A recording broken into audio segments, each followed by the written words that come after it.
Hot అంశాలపైన debate hot topic స్వాగతం. ప్రస్తుతం మనతో పాటు ఉన్నటువంటి అతిథులను పరిచయం చేస్తాను.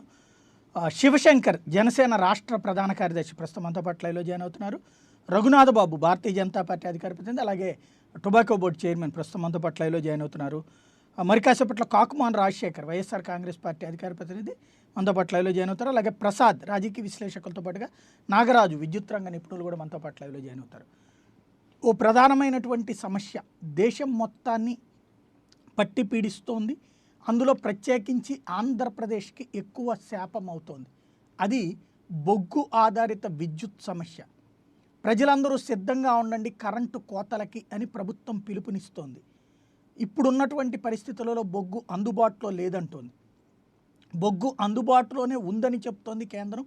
కాకపోతే బకాయిలు చెల్లించకపోవడం వల్ల సరఫరా ఆగిపోయింది తప్ప బొగ్గు ఎంత కావాలంటే అంత ఇవ్వడానికి సిద్ధంగా ఉన్నామని చెప్తోంది. బట్ కరెంటు కోతలైతే అనివార్యం అవుతున్నాయి. లోపం ఎక్కడుంది, సమస్య ఎవరిది, పరిష్కారం ఎలా, దీనికి సంబంధించినటువంటి చర్చ చూద్దాం. ముందుగా శివశంకర్ గారు ఎలా చూడాలి దీన్ని? సాయి గారు గుడ్ మార్నింగ్ అండి. చర్చలో పాల్గొన్న అందరికి కూడా వెరీ గుడ్ మార్నింగ్. ఇది చాలా శివశంకర్ గారు నా మాట వినపడుతుందా? వినిపిస్తుందండి. నా వాయిస్ వినిపిస్తుందండి? వినపడుతుంది, చెప్పండి. హలో.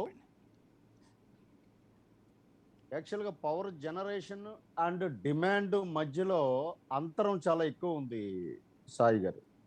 ఎందుకంటే 20% of the demand post covid సినారియాలో ఆంధ్రప్రదేశ్లో 20% డిమాండ్ పెరిగింది.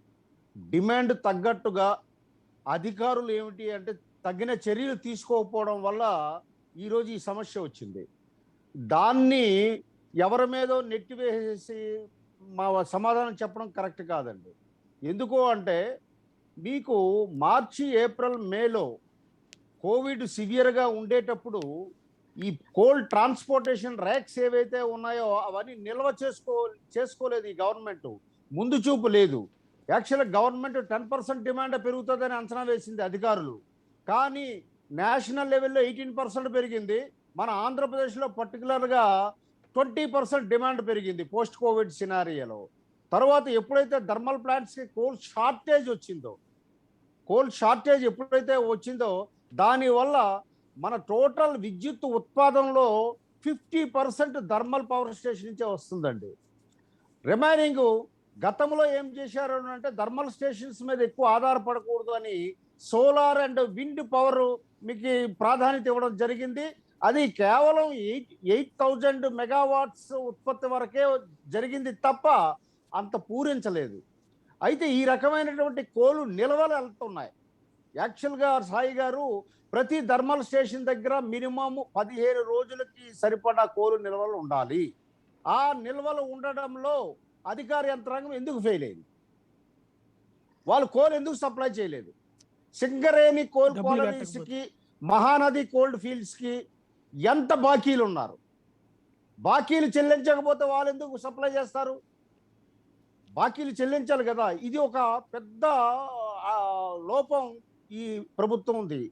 నెక్స్ట్ ఇంకోటి ఏంటంటే ప్రధాన లోపం ఈ పవర్ జనరేషన్ థర్మల్ స్టేషన్స్తో పీపీఏ ఎంటర్ అవ్వలేదు government. Purchase power agreements thermal స్టేషన్స్తో లేదు. విండ్ పవర్తో ఉంది, సోలార్ పవర్తో ఉంది. థర్మల్ స్టేషన్స్లో ఏమిటి అని అంటే వీళ్ళు గ్రీన్ ఎనర్జీ పాలసీ అని ఒకటి తీసుకొచ్చారు ఈ ప్రభుత్వం. ఈ గ్రీన్ ఎనర్జీ పాలసీలో ఏమిటంటే ఏ క్షణంకి అవసరమైతే బిడ్డులో మనం కొనుక్కుందాం, అప్పుడు రేటు బట్టి ఎన్ని డిమాండ్ యూనిట్లు కావాలో అన్ని కొనుక్కుందాం, దాని ప్రకారం ఎంత రేటు ఉంటే అంత చెల్లిద్దాం అన్నటువంటి ఆలోచన పాలసీ వల్ల ఈరోజు ఈ దుస్థితి వచ్చింది. అలాగే దానివల్ల వచ్చే నష్టం ఏమిటి అని అంటే 5 రూపాయలు యూనిట్ 4 రూపాయలు 60 పైసలు కొన్న యూనిట్ ఈరోజు 13 రూపాయలు 14 రూపాయలు, కొన్ని సందర్భంలో పీక్ అవర్స్లో అంటే 6 to 10 పీక్ అవర్స్లో 20 రూపాయలు కూడా కొనవలసిన అగత్యం ఏర్పడింది. ఈ ప్రభుత్వం తాలూకా ఆలోచన విధానం సరిగా లేక, పాలసీ సరిగా ఫ్రేమ్ చేయక, అధికార యంత్రాంగము జవాబుదారితనం లేక ఈరోజు ఆంధ్రప్రదేశ్లో ఈ పరిస్థితి వచ్చింది. ఈరోజు డిమాండ్ 180 to 190 మిలియన్ యూనిట్స్ అయితే సప్లైకి డిమాండ్కి మధ్యలో వ్యత్యాసము 50 మిలియన్ యూనిట్లు ఉన్నది. కాబట్టి అనివార్యం, పవర్ కట్ అనివార్యం. ఈరోజు రాష్ట్ర ముఖ్యమంత్రి ఏం చేస్తున్నారు అంటే, కేంద్ర ప్రభుత్వానికి మాకు బొగ్గు సరఫరా చేయండి, లేదంటే చాలా దుస్థితిలో ఉంటామని చెప్పేసి ఒక లెటర్ రాసి, నాది తప్పేం లేదు, కేంద్రం సప్లై చేయలేదని అంటున్నారు. కేంద్రం ఓవరాల్గా తీసుకునేటట్టయితే కోల్ ఫీల్డ్స్ ఆఫ్ ఇండియా నుంచి ట్రాన్స్మిట్ అయినటువంటి బొగ్గు కన్జంప్షన్ కంటే ట్రాన్స్పోర్ట్ చేసిన బొగ్గే ఎక్కువ వెళ్ళింది అని చెప్పి నిన్న అనౌన్స్ చేయడం జరిగింది. లోపం మన దగ్గర పెట్టుకొని ఎదుటివాడి మీద నింద చూపించి ఈరోజు ఏమి ఉచిత సలహా ఇస్తున్నారు సాయి గారు? 6 నుంచి 10 వరకు ఏసీలు ఆపండి, మీరు పవర్ కన్జంప్షన్ తగ్గించుకోండి. అది పవర్ కట్ అన్నది ప్రభుత్వం దగ్గర ఉన్నటువంటి మెజర్, అది అది అది ఆఖరి రిసార్ట్. ఈరోజు పవర్ కట్ పంజాబ్లో ఉంది, రాజస్థాన్లో ఉంది, కేరళలో ఉంది, ఛత్తీస్గఢ్లో ఉంది, చాలా అనేక రాష్ట్రాల్లో 3 గంటలు, గంట according to demand and supply base మీద చేస్తున్నారు. మీరు మొదట మీ లోపాన్ని సరిదిద్దుకోండి, తర్వాత పవర్ కట్ ఏం చేయాలన్నది విషయం అన్నది తప్పదు, భరిస్తారు ఆంధ్రప్రదేశ్ ప్రజలు. ఈ ప్రస్తుత సంక్షోభంలో దీనికి ప్రధాన కారణం అధికార యంత్రాంగం నిర్లిప్తత, ప్రభుత్వం నుంచి జవాబుతనం లోపించడం, ప్రణాళిక రహితంగా వెళ్ళడం, ఇవన్నీ కారణాలు సాయి గారు. రైట్. రఘునాథ్ బాబు గారు ఏమంటారు? తప్పకుండా నేను అదేంటి వారితో ఏకీభవిస్తాను. ఒకప్పుడు శివశంకర్ గారితో, ఒకప్పుడు అసలు మన రాష్ట్ర విభజన లేదా 2014 ఈ ప్రభుత్వం ఏర్పడినాక కేంద్ర రాష్ట్ర రెండు కూడా ఆంధ్రాని రెండో రాష్ట్రంగా 24/7 పవర్ సప్లై కింద కేంద్ర ప్రభుత్వం డిక్లేర్ చేసింది. రాజస్థాన్, ఆంధ్ర ఈ రెండు. కానీ మరి వాళ్ళకి ఈ ప్రభుత్వం వచ్చిన తర్వాత జగన్మోహన్ రెడ్డి గారిది మనం ఇంత దిగజారిపోయాము, ఇంత భయంకరమైనటువంటి పరిస్థితి కళ్ళ ముందు ఉంది అంటే ఈ కొద్ది సంవత్సరాల్లోనే ఎంత మిస్ హ్యాండిల్ చేశారు, మిస్ మేనేజ్ చేశారు, చేతకాంతనం ఇంతకన్నా ఇంకేమీ కనపడదు. దేశంలో 2 రాష్ట్రాల్లో మనం ప్రథమంగా ఉంటే ఇప్పుడు మరి వెనక నుంచి ప్రథమంగా ఉన్నాం మేము చూసుకోవాలి. శివశంకర్ గారు చెప్పినట్టు ఇప్పుడు కోల్ అయితే ఉంది, కానీ దానికి ఇచ్చే డబ్బులు మన దగ్గర లేవు. ఇక డబ్బులు లేవు, ఇక చేప ఎందుకు ఎండలేదు అంటే దానికి ఎన్నో కారణాలు చెబుతారు. వాటిల్లో వాళ్ళు మరి ఎవరైనా సంక్షేమం వద్దు, చేయకూడదు అని అనరు. ఈ స్కీమ్ తీసేయి, ఆ స్కీమ్ పెట్టద్దు ఎవరూ చెప్పరు. కానీ అన్నీ ఒక పక్క ప్రొడక్షన్, ఒక పక్క ఈ డెవలప్మెంట్, ఇంకో పక్క వీటి వల్ల వచ్చే ఎంప్లాయ్మెంట్, ఇంకో పక్క పేద ప్రజలు సంక్షేమం, ఈ బ్యాలెన్స్ చేసుకుంటా పోవాలి తప్పిస్తే వాళ్ళు వీటి మీద కాన్సన్ట్రేట్ చేయకుండా పోయిందనేది చాలా క్లియర్. ఈ పేమెంట్ల విషయానికి వస్తే ఒక్క కోల్గే పేమెంట్లు ఇవ్వకపోవడం కాదు, ఏ రొటేస్ ఆంధ్రాకి నేను చెప్తున్నా, ఎవరైనా సరే, ఏ సప్లయర్ అయినా, ఏ కాంట్రాక్టర్ అయినా ఆంధ్ర అంటే నాకు వద్దు అనేటటువంటి పరిస్థితి వాళ్ళ. తప్పనిసరి అయినా పాత పేమెంట్ ఇస్తామంటే కొంత ఏమన్నా మళ్ళీ ఏదన్నా కొద్దిగా ఇస్తున్నారేమో, కానీ లేకపోతే ఎగనెస్ట్ క్యాష్ ఇస్తే ఇస్తామని అలాగే పెడుతున్నారేమో. కానీ జనరల్ గా ఏ విషయంలోనూ ఎవరు కూడా ఆంధ్రాకి వాళ్ళ సప్లై చేసే పరిస్థితి లేదు. ఇటువంటి దుస్థితి వాళ్ళకి ఎందుకు వచ్చింది? వాళ్ళు మన పేరు రాష్ట్రం అంటే ఒక రెప్యుటేషన్ ఎందుకు ఈ రకంగా పోయింది? ఇది డెఫినెట్ గా ప్రభుత్వ వైఫల్యాలే. దీనిలో మళ్ళీ రెండో మాట, మూడో మాట, ఇంకో మాట లేవు. సరే, ఇప్పటికిప్పుడు కోల్ షార్టేజ్ రావడానికి ఎన్నో కారణాలు ఉన్నాయి. మొన్న రెయిన్స్ కురవటం, అవి కూడా ఎక్సెసివ్ రెయిన్స్, అది కూడా కంటిన్యూస్ రెయిన్స్, ప్రొలాంగ్డ్ రెయిన్స్.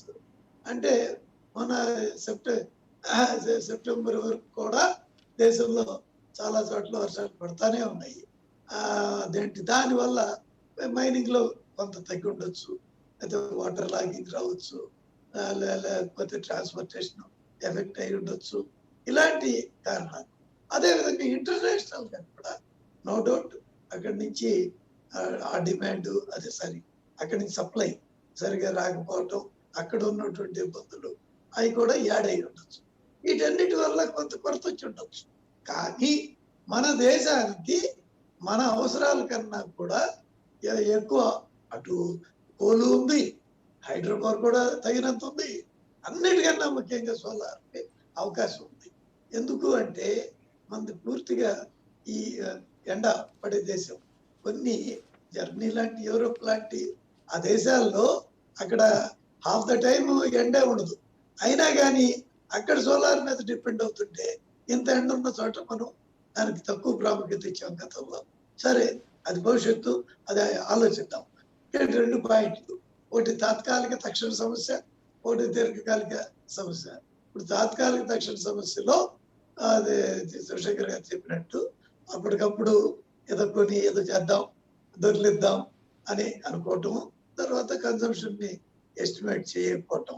అయితే ఒకటి సంతోషం ఏంటి, వాళ్ళ కన్సంప్షన్ దేశవ్యాప్తంగా పెరిగింది అంటే అభివృద్ధికి ఇది ఒక సూచిక. వాళ్ళ దేశం అభివృద్ధి చెందుతుంది. కోవిడ్ నుంచి ప్రపంచంలో చాలా దేశాల కన్నా మన దేశం ఫాస్ట్ గా రికవర్ అవుతుంది అనే దానిలో ఇంతకన్నా సూచిక ఇంకేం లేదు. అయితే దీనికి ప్రిపేర్డ్నెస్, ఈ ట్రాన్స్పోర్టేషన్ కానీ, లేకపోతే ఎక్స్కవేషన్ కానీ, లేదా ఇంపోర్ట్ రాకపోతే దాన్ని ఎలా మనం దాన్ని మిటిగేట్ చేసి దాన్ని ఎలా అడ్రస్ చేసుకోవాలి అనేది కానీ, వీటి మీద నా ఉద్దేశంలో కేంద్ర ప్రభుత్వం చాలా సీరియస్ గా తీసుకుంది. నిన్న మీటింగ్ జరిగింది, అందరికీ తెలుసు. దాని మీద కేంద్ర ప్రభుత్వం అయితే చేస్తుంది, కానీ రాష్ట్ర ప్రభుత్వాలు కూడా చెల్లించాల్సిన బకాయిలు చెల్లించాలి. ఇట్లాంటి వాటి కోసమే అంటే మొత్తం దేశంలో ఈ ఈ ఎలక్ట్రిసిటీ డిపార్ట్మెంట్లు, అదే డిస్కామ్లను మార్చారు అనుకోండి. ఇవన్నీ కూడా ఒక ఫైనాన్షియల్ డిసిప్లిన్ లేకుండా ప్రభుత్వం ఇష్టారాజ్యంగా సబ్సిడీలు ఇస్తుంటే అవి రీఎంబర్స్మెంట్ చేయాల్సిన అవసరం ఉండాలి. కానీ అవి రీఎంబర్స్మెంట్లు చేయకుండా అవన్నీ ప్రభుత్వం వాళ్ళకి బకాయిలు పెడితే వాళ్ళు ఈ కొనుగోలు సప్లై సరఫరాదారులకి వాళ్ళు బకాయిలు పెడుతున్నారు. ఈ రకమైనటువంటి ఈ బకాయిలు దీనిలో అంటే ఇదంతా ఇలాగా మీరు చేయకూడదు, ఇవన్నీ డిసిప్లిన్ ఉంటే ఇప్పుడు మీకు ఇంకా అదనపు డబ్బు కూడా ఇస్తాం, మీరు ట్రాన్స్మిషన్ స్ట్రెంగ్తన్ చేసుకోండి, లేకపోతే మీకు ఇంక ఏ మ్యానుఫ్యాక్చరింగ్ కావాలంటే, జనరేషన్ కావాలంటే చేసుకోండి. వాటన్నిటి కూడా కేంద్ర ప్రభుత్వం అన్ని రాష్ట్రాలకు కూడా డబ్బు అనౌన్స్ చేసింది. మన రాష్ట్రం కూడా దానిలో సిగ్నేటరీ అయ్యింది. కానీ ఈ డిసిప్లిన్ మాత్రం మర్చిపోయింది. కాబట్టి వాళ్ళ డిసిప్లిన్ పోవటం, దీన్ని నిర్లక్ష్యం చేయటం, దీనివల్ల ఉత్పన్నమైనటువంటి సమస్య. ఇప్పుడైనా సరే తక్షణం చర్య తీసుకోవాలి. కానీ ప్రభుత్వమే నీకు ఇంక దొరకదు, లేకపోతే నువ్వు మానే, నువ్వు చేయి మాకు అని అంటే ఎంతకన్నా దౌర్భాగ్యం లేదు. ఇది గ్యారంటీగా పవర్ కట్లను ప్రోత్సహిస్తుంది. పవర్ కట్లు అంటే ఏంటి అర్థం, ఇండస్ట్రీ ప్రొడక్షన్ ఆగిపోతుంది. ఎందుకు, ఇళ్ళకి ఇస్తే ఇళ్ళు గగ్గోలు పెడతారు కాబట్టి ఇండస్ట్రీస్ కి ఫస్ట్ కట్ చేస్తారు. రైట్, మళ్ళీ మీ దగ్గరికి వస్తానండి. రాజశేఖర్ గారు ఏమంటారు, అసలు ఈ క్రైసిస్ని ఎందుకని హ్యాండిల్ చేయలేకపోతున్నాం? గుడ్ మార్నింగ్ సాయి గారు, ప్యానెల్లో ఉన్నటువంటి పెద్దలందరూ కూడా ముందుగా నమస్కారాలు. ఈ సంక్షోభం గురించి ఏదో ఒక ఆంధ్రప్రదేశ్లోనే జరుగుతున్నట్టు మరి మిత్రులందరూ కూడా అనేకమైనటువంటి ఆరోపణలు చేశారు. అంటే 2019తో పోలిస్తే మరి కేవలం మరి ఒక 2 నెలల్లోనే 17% కన్జంప్షన్ పెరిగినట్టుగా స్పష్టంగా కనపడతా ఉంది అక్కడ. అంటే ఇప్పుడు మన ఒక్క రాష్ట్రంలోనే ఈ యొక్క ఇబ్బంది అనేటువంటిది లేదు, అన్ని రాష్ట్రాల్లో ఉంది. బొగ్గు కొరత వల్ల పంజాబ్, మహారాష్ట్రలో మరి థర్మల్ విద్యుత్ ప్లాంట్లు మూతపడతా ఉన్నటువంటి పరిస్థితి చూస్తూ ఉన్నాం. అలాగే మరి పంజాబ్ చూస్తే పవర్ ప్లాంట్లు 50%కి పడిపోయిన విద్యుత్ ఉత్పత్తి పంజాబ్ లో చూస్తే. మరి అలాగే చూస్తే ఈ నెల 13 వరకు రోజుకు 3 గంటల కరెంటు కోత ప్రకటించిన పంజాబ్. చూడండి, అంటే ఇప్పుడు మనం వాళ్ళకి అంటే డిఫరెన్స్ అనేది చెప్తాం. మహారాష్ట్రలో మరి దాదాపు 13 థర్మల్ పవర్ ప్లాంట్లు మూతపడినటువంటి పరిస్థితులు ఉన్నాయి. అలాగే విద్యుత్ కోతలు తప్పని ప్రకటించిన కేరళ సీఎం. మరి అదేవిధంగా ఇప్పుడు పరిస్థితి ఇలాగే ఉంటే బ్లాక్అవుట్ ప్రకటించాల్సినటువంటి అవసరం వస్తుందని ఢిల్లీ సీఎం కేజ్రీవాల్ ప్రకటించినటువంటి పరిస్థితులు ఉన్నాయి. అంటే దాన్ని నేను అందుకే ఇప్పుడు వేగంగా స్పందించాల్సిన కోరుతూ ప్రధానమంత్రికి అందరు లేఖలు రాయడం జరిగింది. అది ఒక్క రాష్ట్రమే కాదు. కాబట్టి అనేక రాష్ట్రాలు కూడా ఈ పరిస్థితులు ఉంటున్నాయి. ఇప్పుడు కన్జంప్షన్ పెరుగుతుందని గొప్పగా మనం ఆ భావిస్తున్న 17% పెరిగిందంటే సహజంగా ఆ ఇబ్బందులు కూడా కొరతలు కూడా ఉంటాయి. కన్జంప్షన్ ఎప్పుడైతే అబ్నార్మల్ గా పెరుగుతూ ఉంటుందో కొరత అనేటువంటిది కూడా అనివార్యంగా ఏర్పడుతుంది. దేశవ్యాప్తంగా ఏర్పడుతుంది. అదేదో ఒక ఆంధ్రప్రదేశ్ కు సంబంధించింది కాదండి. విద్యుత్ పొదుపుగా వాడాలని మరి ఢిల్లీ సీఎం కూడా చెప్పడం జరిగింది. అదేవిధంగా బొగ్గు సరఫరా మెరుగుపరచాలనేటువంటి మాట మరి ప్రధానమంత్రి గారిని జగన్మోహన్ రెడ్డి గారు కోరటం జరిగింది. ఎందుకంటే ఇప్పుడు ఒడిశాలో ఉత్పత్తి అయ్యే బొగ్గులో 65% మరి ఎగుమతి అయిపోతుండటంలో పరిశ్రమలో ఇంధన కొరత అనేటువంటిది అనివార్యంగా ఏర్పడతా ఉంది. అది ఇప్పుడు థర్మల్ ప్లాంట్ మూసేయాల్సిన పరిస్థితి వస్తుందంటూ రాష్ట్రాల మొత్తం దేశం మొత్తం మీద అనేక రాష్ట్రాల్లో ఆందోళనలు చేస్తా ఉన్నటువంటి పరిస్థితులు ఉన్నాయి. ఇప్పటికే అనేక రాష్ట్రాల్లో మరి కొరత అనేటువంటిది కూడా ఏర్పడింది. కాబట్టి నేను ఒకటే కోరుతా ఉన్నానండి, ఇది కేవలం ఒక ఆంధ్రప్రదేశ్ మీదో లేదా జగన్మోహన్ రెడ్డి గారి మీదో లేదా ఇక్కడ డిసిప్లైన్ లేదనో ఏదో ఒక విధంగా మరి బురద జల్లేటువంటి ప్రయత్నం కాదు. వాస్తవ పరిస్థితులను కూడా గమనించాల్సినటువంటి అవసరం ఉంది సాయి గారు.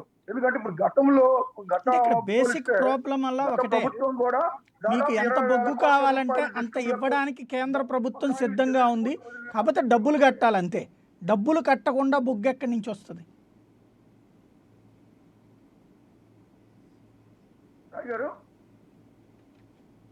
డబ్బులు కడితే బొగ్గీయడానికి సింగరేణి కూడా రెడీలోనే ఉంది.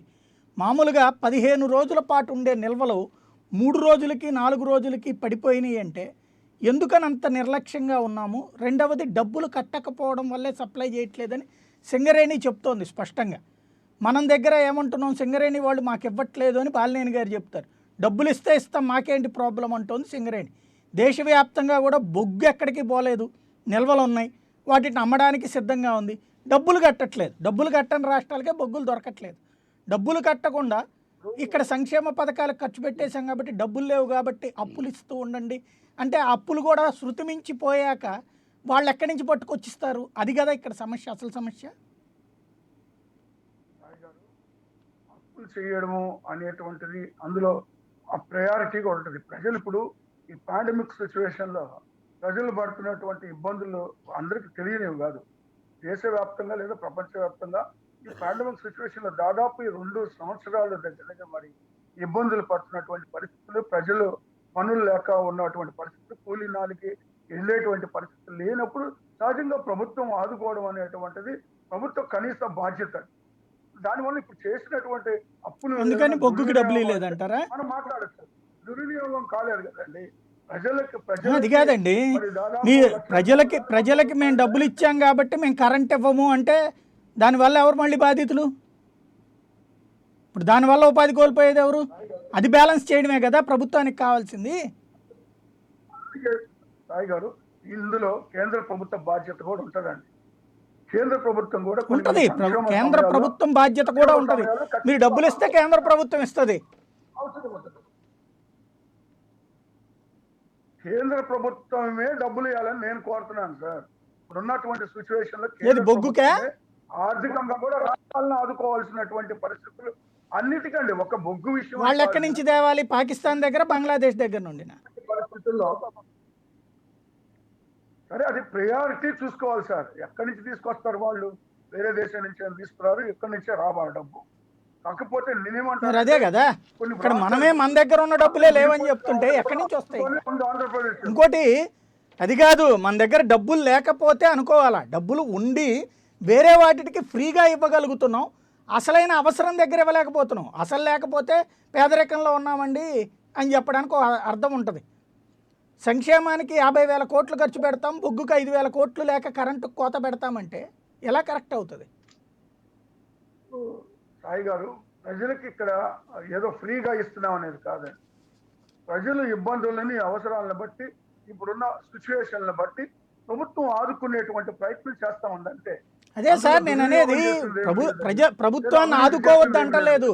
ముందు అలా కాదు, ఓ పక్కన ఎదురుగుండా కంచం పెట్టి చీకట్లో కూర్చోమంటే రెండు కలిస్తేనే కదా బ్యాలెన్సు.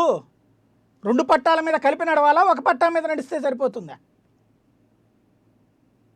లేదు సాయి గారు, రెండు కూడా బ్యాలెన్స్ చేసుకోవాల్సిన అవసరం ఉంది. ఖచ్చితంగా ప్రభుత్వం ఆ దిశగా అడుగులు వేస్తుంది. నేను అందులో భాగంగానే నేను రైట్. కేంద్రాన్ని కూడా కోరుతున్నాను. కొన్ని ఇలాంటి పరిస్థితుల్లో కొంత కేంద్రం కూడా ఆదుకోవాలనేటువంటి మాట నేను వాడుతున్నా. అంటే ఇప్పుడు దీని మీద రాష్ట్రాలు, ఇప్పుడు ఒక రాష్ట్రం మన ఇందులో ఆంధ్రప్రదేశ్ లోనే ఒకటి ఇబ్బంది జరుగుతుందంటే అనుకో, ఇన్ని రాష్ట్రాలను కూడా ఆదుకోవాల్సిన అవసరం, అందరూ కూడా ప్రధానమంత్రి గారిని కోరుతా ఉన్నారు. ఇప్పుడు అక్కడి నుంచి కూడా రెస్పాన్స్ రావాల్సినటువంటి అవసరం ఉంది. రైట్. ప్రస్తుతం మనతో పాటు జాయిన్ అయ్యారు నాగరాజు గారు, విద్యుత్ నిపుణులు, అలాగే ప్రసాద్ గారు, అనలిస్ట్. నాగరాజు గారు, అసలు ఈ పరిస్థితికి కారణం ఏంటి? గత 20 ఏళ్ల కింద జన్కో, ట్రాన్స్కో, డిస్కామ్స్ అని చెప్పేసి వేరు చేసి అభివృద్ధి చెందుతాయి జన్కోలు అని చెప్పేసి ఆ రోజు ప్రభుత్వాలు తీసుకున్న నిర్ణయాలకి ఈరోజు ఈ దుస్థితి వచ్చిందని మేము అనుకుంటున్నాం సార్. ఎందుకంటే ఆ రోజు నిక్కచ్చితిగా చెప్పడం జరిగింది.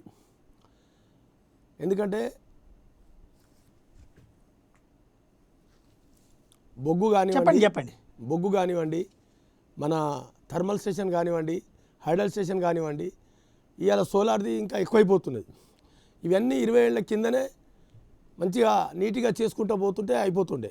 ఏ రాజకీయ నాయకులు వచ్చినా కానీ ఫ్రీ కరెంట్ అంటారు. అది ఒక విధి విధానంతో నడుస్తుందా లేదా అనేది దాని మీద కూడా ఒక కమిటీ సరిగా ఉండదు. ఈఆర్సీ ఉంది, ఈఆర్సీ కూడా ఎక్కడైనా ఏపీలో కావచ్చు, ఇవాళ టీఎస్లో కావచ్చు, ఈఆర్సీ కూడా సరైన మార్గదర్శకాలు లేకుండా అయిపోయినాయి. ఎందుకంటే రాజకీయ నాయకులు వినరు. ఇప్పుడు తెలంగాణలో చూస్తే ఫ్రీ కరెంట్ అని చెప్పేసి 24 గంటలు రైతులకు ఫ్రీ కరెంట్ అని చెప్పారు. ఒక విధి విధానం లేదు. వాడేటోడు వాడుతున్నాడు, వాడనోడు వాడతలేడు. దానివల్ల ఏమవుతుంది, ఇప్పుడు ఇవాళ ఇంటర్నేషనల్ మార్కెట్లో బొగ్గు ఉత్పత్తి రేట్లు పెంచడము, ఇవాళ మనం బొగ్గు కొంటే రేట్లు ఎక్కువైపోతున్నాయని, ఇవాళ తెలంగాణకు వస్తే బొగ్గు గనులు ఉన్నాయి కాబట్టి ఇక్కడ మనకు ప్రాబ్లం లేదని చెప్పేసి చెప్పడం జరుగుతుంది, మినిస్టర్లు కానివ్వండి ఎవరైనా సరే. కానీ ఏపీకి వచ్చేసరికి అక్కడ బొగ్గు గనులు ఎక్కువ లేవు. దానివల్ల ఏమవుతుంది, ఇప్పుడు కొనాలంటే చాలా కష్టమవుతుంది. అదే 20 ఏళ్ల కింద దీన్ని దృష్టిలో పెట్టుకొని ఇచ్చేస్తే ఇప్పుడు ఈ ప్రాబ్లం రాకుండే. అప్పుడే మొత్తుకున్నాం అందరం, కానీ ఎవ్వరూ మాట వినలే. వాళ్ళకు తోచింది వాళ్ళు చేసుకుంటూ పోయారు. అభివృద్ధి అంటే ఈ జన్కో, డిస్కమ్ వీటిని ఇలా మార్చడం వల్ల ఏంటి ప్రాబ్లం ఏమొచ్చింది? ఖర్చులు పెరిగినాయి సార్, ఖర్చులు పెరిగినాయి. ఇంతకు మొదలు కూడా మనం అనుకోవడం జరిగింది, ఖర్చులు పెరిగినాయి. ఆ రోజు ఏపీఎస్సీబీ కాలంలో ఆంధ్రప్రదేశ్ తెలంగాణ ఉన్నప్పుడు ఒక 4 మెంబర్సు, ఒక చైర్మన్ ఉంటుండే, 5 మంది. ఈరోజు పై అధికారులు పెరిగిరు, ఖర్చులు బాగా పెరిగిపోయినాయి. కానీ ఎవరు డిసిషన్ తీసుకోవాలి? జీవుజురు అనడం, రాజకీయ నాయకులకు డిసిషన్ తీసుకోవడం, ఎట్లా అంటే అట్లా డిసిషన్ తీసుకోవడం, వాళ్ళ కుర్చీల ఆపుకోవడానికి, వాళ్ళ పదవులు ఆపుకోవడానికి చేస్తున్న ఒక డ్రామా అనేది నేను ఎప్పటి నుంచో చెప్తా ఉన్నది. అంటే వాళ్ళ జీతాల వల్లనే ఇంత క్రైసిస్ వచ్చిందంటారా? వాళ్ళకి ఇచ్చే జీతాల వల్లనే? కోట్లల్లో ఉన్నాయి సార్, లక్షలలో కాదు, కోట్లలో ఉన్నాయి. ఈరోజు 26 మంది, ఇప్పుడు తెలంగాణలోకి వస్తే 26 మంది డైరెక్టర్లు అయినండి. ఆ రోజు జన్కో, ట్రాన్స్కో, డిస్కామ్స్ మొత్తం ఏపీ తెలంగాణ కలిసి 5 మంది నడిపించారు. ఈరోజు అక్కడ ఏపీలో కానివ్వండి, తెలంగాణలో కానివ్వండి, మొత్తం చూస్తే 50 మంది దాకా డైరెక్టర్లు లేరు. మళ్ళీ క్రైసిస్ రాకపోతే ఏమైతే, ఎక్కడ విధి విధానం ఎక్కడ ఉందండి? ఇవాళ చంద్రబాబు నాయుడు గారు ఉన్నప్పుడు కరెంటు బిల్లులు పెంచారు, మళ్ళీ దాని తర్వాత అసలు ఇప్పటిదాకా పెంచలేదు. ఇట్లా తినేది ఇట్లా తినిపిస్తున్నారు. ఏది స్లాబ్ రేట్లలో 100 యూనిట్లు, 200 యూనిట్లు అని చెప్పేసి డైరెక్ట్ చెప్పకుండా పబ్లిక్కు కరెంట్ బిల్లు పెంచలేదు మేమని చెప్పుకుంటూ ఈరోజు 600 బిల్లు వచ్చేది 1200 దాకా కూడా వస్తున్నది. 100 యూనిట్ల దాకా ఉంటే ఒక రేటు ఉంటుండే, 50 యూనిట్లకు ఒక రేటు, 150 యూనిట్లకు రేటు అట్లా ఉంటుండే. ఇప్పుడు ఏమైంది, 1 యూనిట్ పెరిగినా కానీ మళ్ళీ 1 నుంచి 150 దాకా మళ్ళీ అదే రేటును వాడడం జరుగుతుంది. దీనివల్ల అసలు ఎక్కడ పోతున్నాం, మనము ఎటు పోతున్నాం అనేది ఆలోచించాల్సిన అవసరం మేధావులకు అందరికీ ఉంది. మేము ఒకటే చెప్తా ఉన్నాం, జీవుజురు అనే రాజకీయ నాయకులకు జీవుజురు ఎప్పుడైతే అధికారులు చేయడం జరుగుతుందో అక్కడి నుంచి దాని మీద ఒక ప్లానింగ్ లేకుండా అయిపోయింది. వాళ్ళు చెప్పిందే వేదం, మేము చేసేదే వేదం అన్నట్లు ఈరోజు నడుస్తుంది. ఇది మాత్రం వాస్తవం. రైట్. ఈ బొగ్గు సమస్యని పరిష్కరించడానికి అంటే సింగరేణికి డబ్బులు ఇవ్వకపోవడం వల్ల ఇవ్వట్లేదా? సింగరేణి నుంచి మాకు బొగ్గు సరఫరా రావట్లేదు అని చెప్తోంది ఆంధ్ర ప్రభుత్వం, ఎందుకని అంటారు? ఇక ఇద్దరి మధ్యలో ఉన్న రాజకీయ దుస్థితి అనుకోవచ్చు. అది ఎందుకు రాదండి? 100% వస్తుంది. డబ్బులు ఇస్తే ఎందుకు రాదు? డబ్బులు ఇస్తే 100% ఎక్కడైనా కొనొచ్చు కదా. ఆ రోజు జన్కోలో ప్రైవేటీకరణ తీసుకొచ్చారు. ముందు జన్కోలో ప్రైవేటీకరణ లేకుండే. జన్కోలో ప్రైవేటీకరణ తీసుకొచ్చి ఇవాళ చాలా ప్లాంట్లు చూస్తే మినిస్టర్లకు ఆ రోజు మినిస్టర్లు చేసిన వాళ్ళే కావచ్చు, రాజకీయ నాయకులకు సంబంధించినవి ఉన్నాయి. మా దగ్గరనే కొనాలని చెప్పేసి వాళ్ళు పెట్టడం జరిగింది. ఇవాళ థర్మల్ స్టేషన్స్ ఎన్నో మూత పోవడానికి అవకాశాలు వచ్చినాయి. అలాగే ఇప్పుడు మొన్న శ్రీశైలం కూడా మూసేయడానికే చాలా ప్రయత్నాలు జరిగినాయి. ఇప్పుడు మనం చూస్తూనే ఉన్నాం మొన్న జరిగిన ఇన్సిడెంట్, లాస్ట్ ఇయర్ జరిగిన ఇన్సిడెంట్తో. కాబట్టి ఈ డబ్బులు ఇవ్వకపోవడము, ఇవ్వడం అనేది ఎప్పటికప్పుడు ఒక విధి విధానం పెట్టి డబ్బులు ఇస్తే ఎందుకు బొగ్గు ఇవ్వరండి వాళ్ళు, సింగరండి వాళ్ళు 100% ఇస్తారు కదా. వాళ్ళ ప్రయోజనాల గురించి, ఓట్ల గురించి వాళ్ళు చేస్తున్న నిర్ణయాలకు ఆడ జరుగుతున్న పరిణామాలని మేము అనుకుంటా ఉన్నాం. రైట్. ప్రసాద్ గారు. ముందుగా ప్రైమ్ నైన్ ప్రేక్షకులకు నమస్కారం అండి. ప్యానల్లో ఉన్న పెద్దలకి మీకు కూడా నమస్తే అండి సాయి గారు. సార్ ఇక్కడ ఈ విషయంలో మాత్రం అండి దేశం అంతా ఒక ఎత్తు, జగన్మోహన్ రెడ్డి గారు మాత్రం ఖచ్చితంగా ఒక ఎత్తు అండి. ఎందుకంటే ఈ విద్యుత్ రంగంలోనూ ఈ పవర్ ప్రాజెక్ట్స్లోనూ జగన్మోహన్ రెడ్డి గారికి ఉన్నంత అపారమైన అనుభవం ఇంకెవరికి లేదండి ఆ విషయంలో. అండ్ మోర్ ఓవర్ ఇది ఇందాకలా జనసేన శివశంకర్ గారు చెప్తున్నట్టు బేర్ మినిమమ్ ఆఫ్ 20 days ఈ థర్మల్ పవర్ జనరేషన్కి కోల్ రిజర్వ్స్ అనేది బేసిక్ రిక్వైర్మెంట్ అండి. ఇక్కడ ఎప్పుడైతే ఇది సబ్స్టాన్షియేట్గా 2 daysకి పడిపోయింది అంటే ఇది ప్రాపర్ ప్లానింగ్ అనేది ఎట్టి పరిస్థితుల్లో లేదు. అండ్ అనానమస్గా పెరిగిన ఈ గృహ విద్యుత్ వినియోగం అన్నది కనుక చూసుకోగలిగితేనండి దగ్గర అది 190,000 యూనిట్స్ అన్నది 1.9 యూనిట్స్ అన్నది అనానమస్గా పెరిగిపోయిందండి. దీనికి అసలు ప్లానింగే లేదు. అండ్ మోర్ ఓవర్ భారతదేశం ఎక్కువగా కోల్ మీద, ఇంపోర్ట్ మీద ఆధారపడి ఉన్న దాంట్లో మీరు నమ్మరండి, దగ్గర 3.7 metric tons of coal import దగ్గర where it has come as 1.68 metric tons February 2021కి 50% డ్రాస్టిక్ లో ఇంపోర్ట్ అన్న దగ్గర అసలు ప్రాపర్ ప్లానింగ్ నేషనల్ లెవెల్లోనే రావాలండి. And that is why Kejriwal గారు అంతలా మొత్తుకోవడానికి కూడా వన్ ఆఫ్ ద రీజన్ అదే.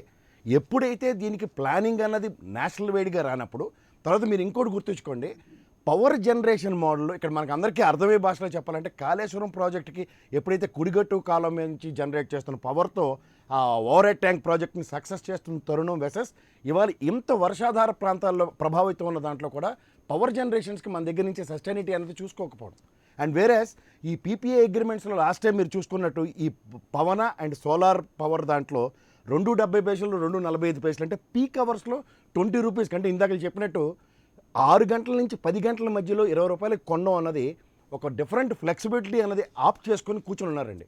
అంటే ఇది ఏమవుతుందంటే అండి ఖజానాకి గండి పడడం విషయంలో ఏమనుకున్నారంటే ఇక్కడికి వచ్చి దీంట్లోంచి మనం సస్టైన్ అవునప్పుడు సంబంధం లేని వ్యక్తులు సంబంధం తీసుకుని మాట్లాడితే ఎలా ఉంటుందన్న అవుట్కమ్ ఇది నిజంగా. సంబంధిత ఎలక్ట్రిసిటీ మినిస్టర్ కానీ మన ముఖ్యమంత్రి స్థాయిలో ఉన్న వ్యక్తి కనుక ప్రెస్ మీట్ పెట్టి ప్రతిస్పందించుంటే ఆ క్వశ్చనర్లకు వాళ్ళ దగ్గర ఆన్సర్స్ లేవు. అందుకనే సంబంధం లేని సజ్జల రామకృష్ణారెడ్డి గారితో ప్రెస్ మీట్ పెట్టించారు. మీరు ఇక్కడ వాస్తవాన్ని గమనించగలిగితేనండి పవర్ సప్లై ఉన్నప్పుడు అజయ్ కల్లం గారు ఇచ్చిన స్టేట్మెంట్స్ ఒకసారి రీకలెక్ట్ చేసుకోండి. మనకి యూటిలైజేషన్ పవర్ అన్నదానికన్నా ఎక్కడైతే నాన్ యూటిలైజేషన్ పవర్ మీద ఎక్కువ ఫోకస్ చేసుకుని వెళ్తున్నాం అన్న దాని మీద మనం పీపీఏ అగ్రిమెంట్లు చేయలేదని చెప్పారు.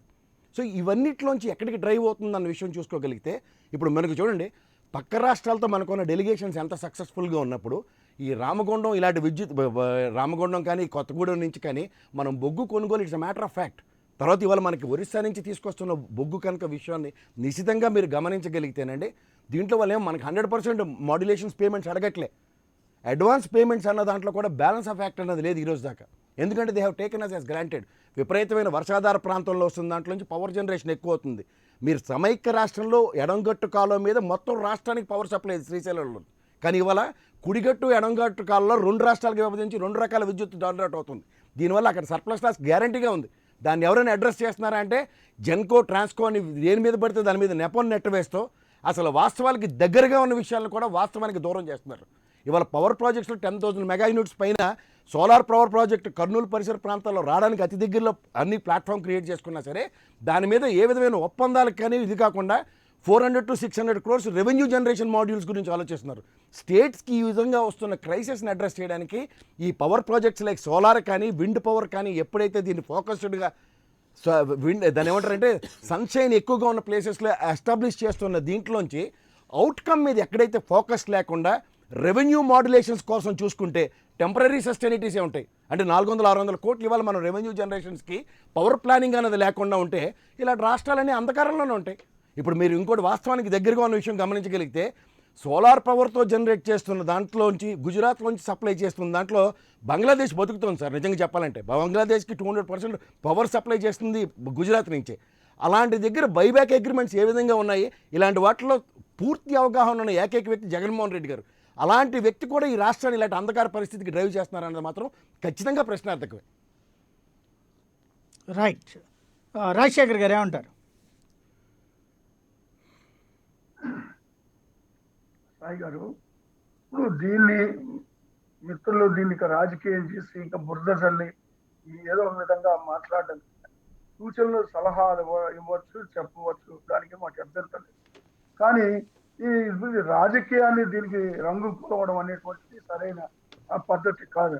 ఇప్పుడున్న ఆ పరిస్థితి, ఇప్పుడు తెలంగాణ రాష్ట్రానికి మిగులు ఉన్నప్పటికీ బొగ్గు నిల్వలు ఆంధ్రప్రదేశ్కి ఇచ్చే పరిస్థితుల్లో తెలంగాణ రాష్ట్రం లేకుండా ఉంది.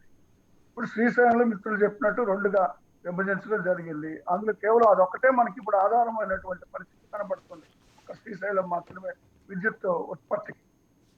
కాబట్టి ఇప్పుడు ఇది తాత్కాలికమే. దీని మీద ఖచ్చితంగా ప్రభుత్వం దీని మీద పరిశీలనలో ఉంది. ప్రభుత్వ పరిశీలనలో దీని మీద తాత్కాలికమైనటువంటి ఇబ్బంది తప్పితే ఇది శాశ్వతమైనటువంటి ఇబ్బంది ఏం కాదు. అతి త్వరలోని ఈ సమస్యకు పరిష్కారం అనేటువంటి దొరుకుతుంది. ఆ పరిష్కారం ప్రభుత్వం కూడా పయనిస్తా ఉందండి. చెప్పండి సార్. ఇంత తీవ్ర వర్ష ప్రభావం ఉన్న ఈ పరిస్థితుల్లోనే తాత్కాలికమైన మీరు పక్కదాటు మాత్రం వేయకండి సార్. ఇంత తీవ్ర వర్ష ప్రభావం ఉండి కూడా శ్రీశైలం నుంచి పవర్ జనరేట్ చేసుకోలేకపోతున్నాం. మీరు గమనించండి ఆ విషయం. సమైక్య రాష్ట్రంలో ఉన్నప్పుడు ఒకే కట్టు కాలం నుంచి జనరేట్ అవుతున్న పవర్తోనే ఇలాంటి విషయాలను అడ్రస్ చేయగలిగాం. కానీ ఇక్కడ మన దగ్గర విధి విధానాలు లేవు. అండ్ నెంబర్ 2, మీరు అంటున్నట్టు ఓన్లీ శ్రీశైలం ప్రాజెక్ట్ మీద బ్యాంక్ అయి ఉన్న తర్వాత అక్కడి నుంచి ఏ విధంగా సస్టైన్ అవుతారన్న దానికి మీ దగ్గర ఆల్టర్నేటివ్స్ లేవు. ఒకసారి ఆల్టర్నేటివ్స్ గురించి చెప్పండి రాజశేఖర్ గారు. మీరు అన్నట్టు నిజమే, తీవ్ర వర్షాభావ ప్రభావితం ఉన్న తరుణంలో కూడా మన దగ్గర ఆల్టర్నేటివ్స్ లేనప్పుడు మీరు రాబోయే రోజుల్లో దీన్ని ఎలా అడ్రస్ చేస్తారో ఒకసారి ఆల్టర్నేటివ్ చెప్పండి మీరు. అధిక ప్రభుత్వం ఇప్పుడు నేను గతంలో కిరణ్ కుమార్ రెడ్డి గారు ఏవైతే చెప్పారో అది ఖచ్చితంగా తెలంగాణ రాష్ట్రం కాదు, మన రాష్ట్రం కాదు ఉపద్రవంగా వచ్చింది. మీరు అది గమనించండి. ఇది ఖచ్చితంగా అశ్రద్ధ వల్లే. ఇప్పుడు మీరు అదే నేను మీరు ఏదో ఒకటి మీరు మాట్లాడదలుచుకుంటే మీరు మాట్లాడండి దాని గురించి. ఇప్పుడు ప్రభుత్వం పక్క వివరణ ఇస్తున్నారు. విద్యుత్ శాఖ మంత్రి గారు ప్రకటన ఇవ్వడం జరిగింది, ఆయన మాట్లాడలేదన్నారు. ప్రజల రామకృష్ణారెడ్డి గారు మాట్లాడినందుకు మీరు ఆయన ఎందుకు మాట్లాడారంటారు. మీరు ఒకసారి చూడొచ్చు, ఈవెన్ పేపర్స్ లో కూడా విద్యుత్ శాఖ మంత్రి గారు మాట్లాడినటువంటి విధానాన్ని. కాబట్టి ఇది ఏమన్నారు ఆయన? పోలేదు. రాజశేఖర్ గారు, ప్రాక్టికల్ సమస్య ఏంటంటే ఇక్కడ బాలినేని శ్రీనివాసరెడ్డి గారు చెప్పింది సింగరేణి నుంచి ఇవ్వట్లేదు అని. ఎందుకు ఇవ్వట్లేదు అంటే 5,800 కోట్ల రూపాయలు బకాయి చెల్లించలేదు. చెల్లిస్తే నిల్వలు ఇంకొకటి మనకి ఎన్ని రోజులు నిల్వలు ఉండాలి? ఇదివరకటి రోజుల్లో VTPS కానీ రామగుండం థర్మల్ ప్రాజెక్ట్ కానీ వీటిలో 20 రోజులు నిల్వలు ఉండేవి. ఇప్పుడు ఎన్ని రోజులు ఉన్నాయి అంటే 2 రోజుల నిల్వలు మాత్రమే ఉన్నాయి. అంటే చాలా కాలం నుంచి మనం బొగ్గుని తీసుకోవడం మానేసాం, బొగ్గు ఆధారిత విద్యుత్తుని తీసుకోవడం మానేసాం. దానివలన వీళ్ళు ఏం చేశారు, ఆ ఫ్యాక్టరీల వాళ్ళు ఎందుకులే మనవాళ్ళే మన దగ్గర ఎట్టా కరెంటు కొంటలేదు కదా అనేసి 2-3 పాయింట్లు అందులో డౌన్ చేశారు. వాళ్ళ దగ్గర ఉన్నటువంటి సబ్స్టేషన్స్లోనే ఉత్పత్తినే 2-3 పాయింట్లు డౌన్ చేసి కూర్చున్నారు. ఎందుకు? కరెంట్ ఎట్టాగో మన దగ్గర తీసుకోపోతే ఏం చేసుకోవాలి, వాళ్ళు తయారు చేసి అది దాచుకునేది కాదు కదా. కాబట్టి ఎట్లాగూ లేదు కదా అని బొగ్గుని వాళ్ళు పెట్టుకోలేదు. అవి అసలు నిత్యం మానిటర్ చేయాల్సింది ప్రభుత్వం, ఎందుకు చేయలేకపోయింది? మానిటరింగ్ చేయకపోవటం ఏముంటుందండి. ఇప్పుడు రాష్ట్ర తెలంగాణకు సంబంధించి కూడా వాళ్ళ విధానం వన్ సైడెడ్ గానే ఉంది. ఆ లెక్క మాట్లాడితే తెలంగాణ ప్రభుత్వం విద్యుత్ సంబంధించినటువంటి బకాయిలు ఆంధ్రప్రదేశ్ కి చెల్లించాల్సిన పరిస్థితులు ఇంకా ఉన్నాయి. వాళ్ళు ఏం చెల్లించలేదు ఇంతవరకు కూడా. తెలంగాణ ప్రభుత్వం కూడా కాదండి, సింగరేణి కాలరీస్కి డబ్బులు చెల్లించాల్సింది మనం. అక్కడ ప్రభుత్వానికి కూడా సంబంధం లేదు. సింగరేణికి డబ్బులు ఇచ్చేస్తే వాళ్ళు ఇచ్చేస్తారు మనకి, సింపుల్. కాదు సార్, నేను అడ్జస్ట్మెంట్ గురించి మాట్లాడుతున్నానండి. అడ్జస్ట్మెంట్ రాష్ట్రాలకి ఒకరికొకరు మరి ఏదోడు వాదోడు ఉండాల్సిన పరిస్థితులు ఉన్నాయి. ఇప్పుడు ఈ రోజు ఆంధ్రప్రదేశ్ ని వాళ్ళు ఇప్పుడు తెలంగాణ ప్రభుత్వానికి ఏమి ఇబ్బంది లేదు, వాళ్ళు బాగానే విద్యుత్ సంబంధించిన వాళ్ళకేమి ఇబ్బంది లేదు, వాళ్ళు బాగానే ఉన్నారు, బొగ్గు కూడా నిల్వలు ఉన్నాయి.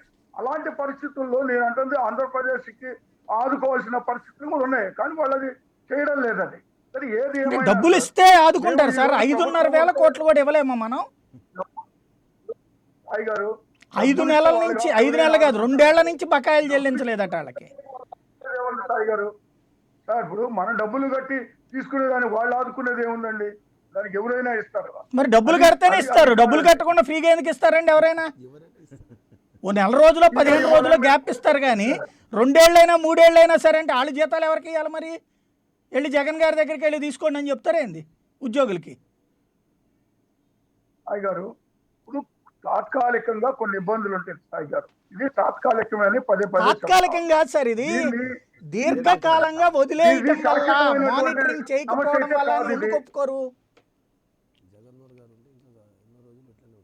దేశంలో ఏ ఏ రాష్ట్రాల్లో అయితే పవర్ క్రైసిస్ వచ్చిందో ఆయా రాష్ట్రాలు ఇంక్లూడింగ్ ఢిల్లీ డబ్బులు చెల్లించలేదు, ఇంక్లూడింగ్ ఉత్తరప్రదేశ్ కూడా. బొగ్గుకి డబ్బులు చెల్లించకపోవడంతో పాటుగా ఆ బొగ్గు అందుకని తెచ్చుకోలే వాళ్ళు. అక్కడ తేడా వస్తుందనే విషయాన్ని పక్కన పెడుతున్నాం మనం. ఇక్కడ బొగ్గుకి ఇప్పుడు డబ్బులు ఇచ్చినా ఇస్తుంది సింగరేణి. జనాల్ని కరెంటు కోతల్లో ఉండండి అని చెప్తున్నాం మనం. కరెక్ట్ పద్ధతేనా సాయి గారు? నేను అందుకైతే నేను ముందే మాట్లాడుతూ మీకు ఒక మాట చెప్పాను. ఇది కొంత తాత్కాలికంగా జరిగినటువంటి కొన్ని ఇబ్బందులన్నీ కేంద్ర ప్రభుత్వం కూడా కొంత ఆదుకోవాలి, దీని మీద దృష్టి పెట్టాలి. ఇది పర్మనెంట్ గా ఉండేటువంటి సమస్య కాదు, ఇది కేవలం తాత్కాలికమైనటువంటి సమస్య. ఈ సమస్య మీరు అన్నది మంచి పాయింటే, కానీ ఇక్కడ ఒక చిన్న పెద్ద డౌట్ ఏమొచ్చిందంటే నాకు, మీరు అన్న పాయింట్ కరెక్టే, మీరు అన్నది తాత్కాలికం అన్నారు. సజ్జల రామకృష్ణారెడ్డి గారు చెప్పింది ఎండాకాలంలో కోతలు వస్తాయి అంటున్నారు. ఇప్పుడు బొగ్గు లేకపోతే ఎండాకాలంలో కోతలు రావడం ఏంటండి? అంటే ఆ టైంలో ఇప్పుడు ఈ డబ్బులు ఎక్కువ సబ్సిడీ పెట్టాల్సి వస్తుంది. ఏది బొగ్గు అంటే ఎక్కువ ఖర్చు అవుతుంది, 4.5-5 రూపాయలు ఆ రేంజ్లో ఖర్చు అవుతుంది. కాబట్టి అప్పుడు ఆ భారాన్ని మోయడం ఇష్టం లేక ఇప్పటి నుంచి ఈ వంక పెట్టి అప్పుడు కోతలకు రెడీ అవ్వండి అని చెప్పబోతున్నారా? మీరు అన్నట్టు తాత్కాలిక వల్ల ఆయన సాయి గారు, అప్పుడు ఈ కోతలు పెట్టాలా లేకపోతే ప్రజల్ని ఇబ్బంది పెట్టాలా అనేటువంటి మాకేమైనా సరదా అండి? ప్రజల్ని ఇబ్బంది, ప్రజల కోసం ఈరోజు ప్రభుత్వం పనిచేస్తూ ఉంది.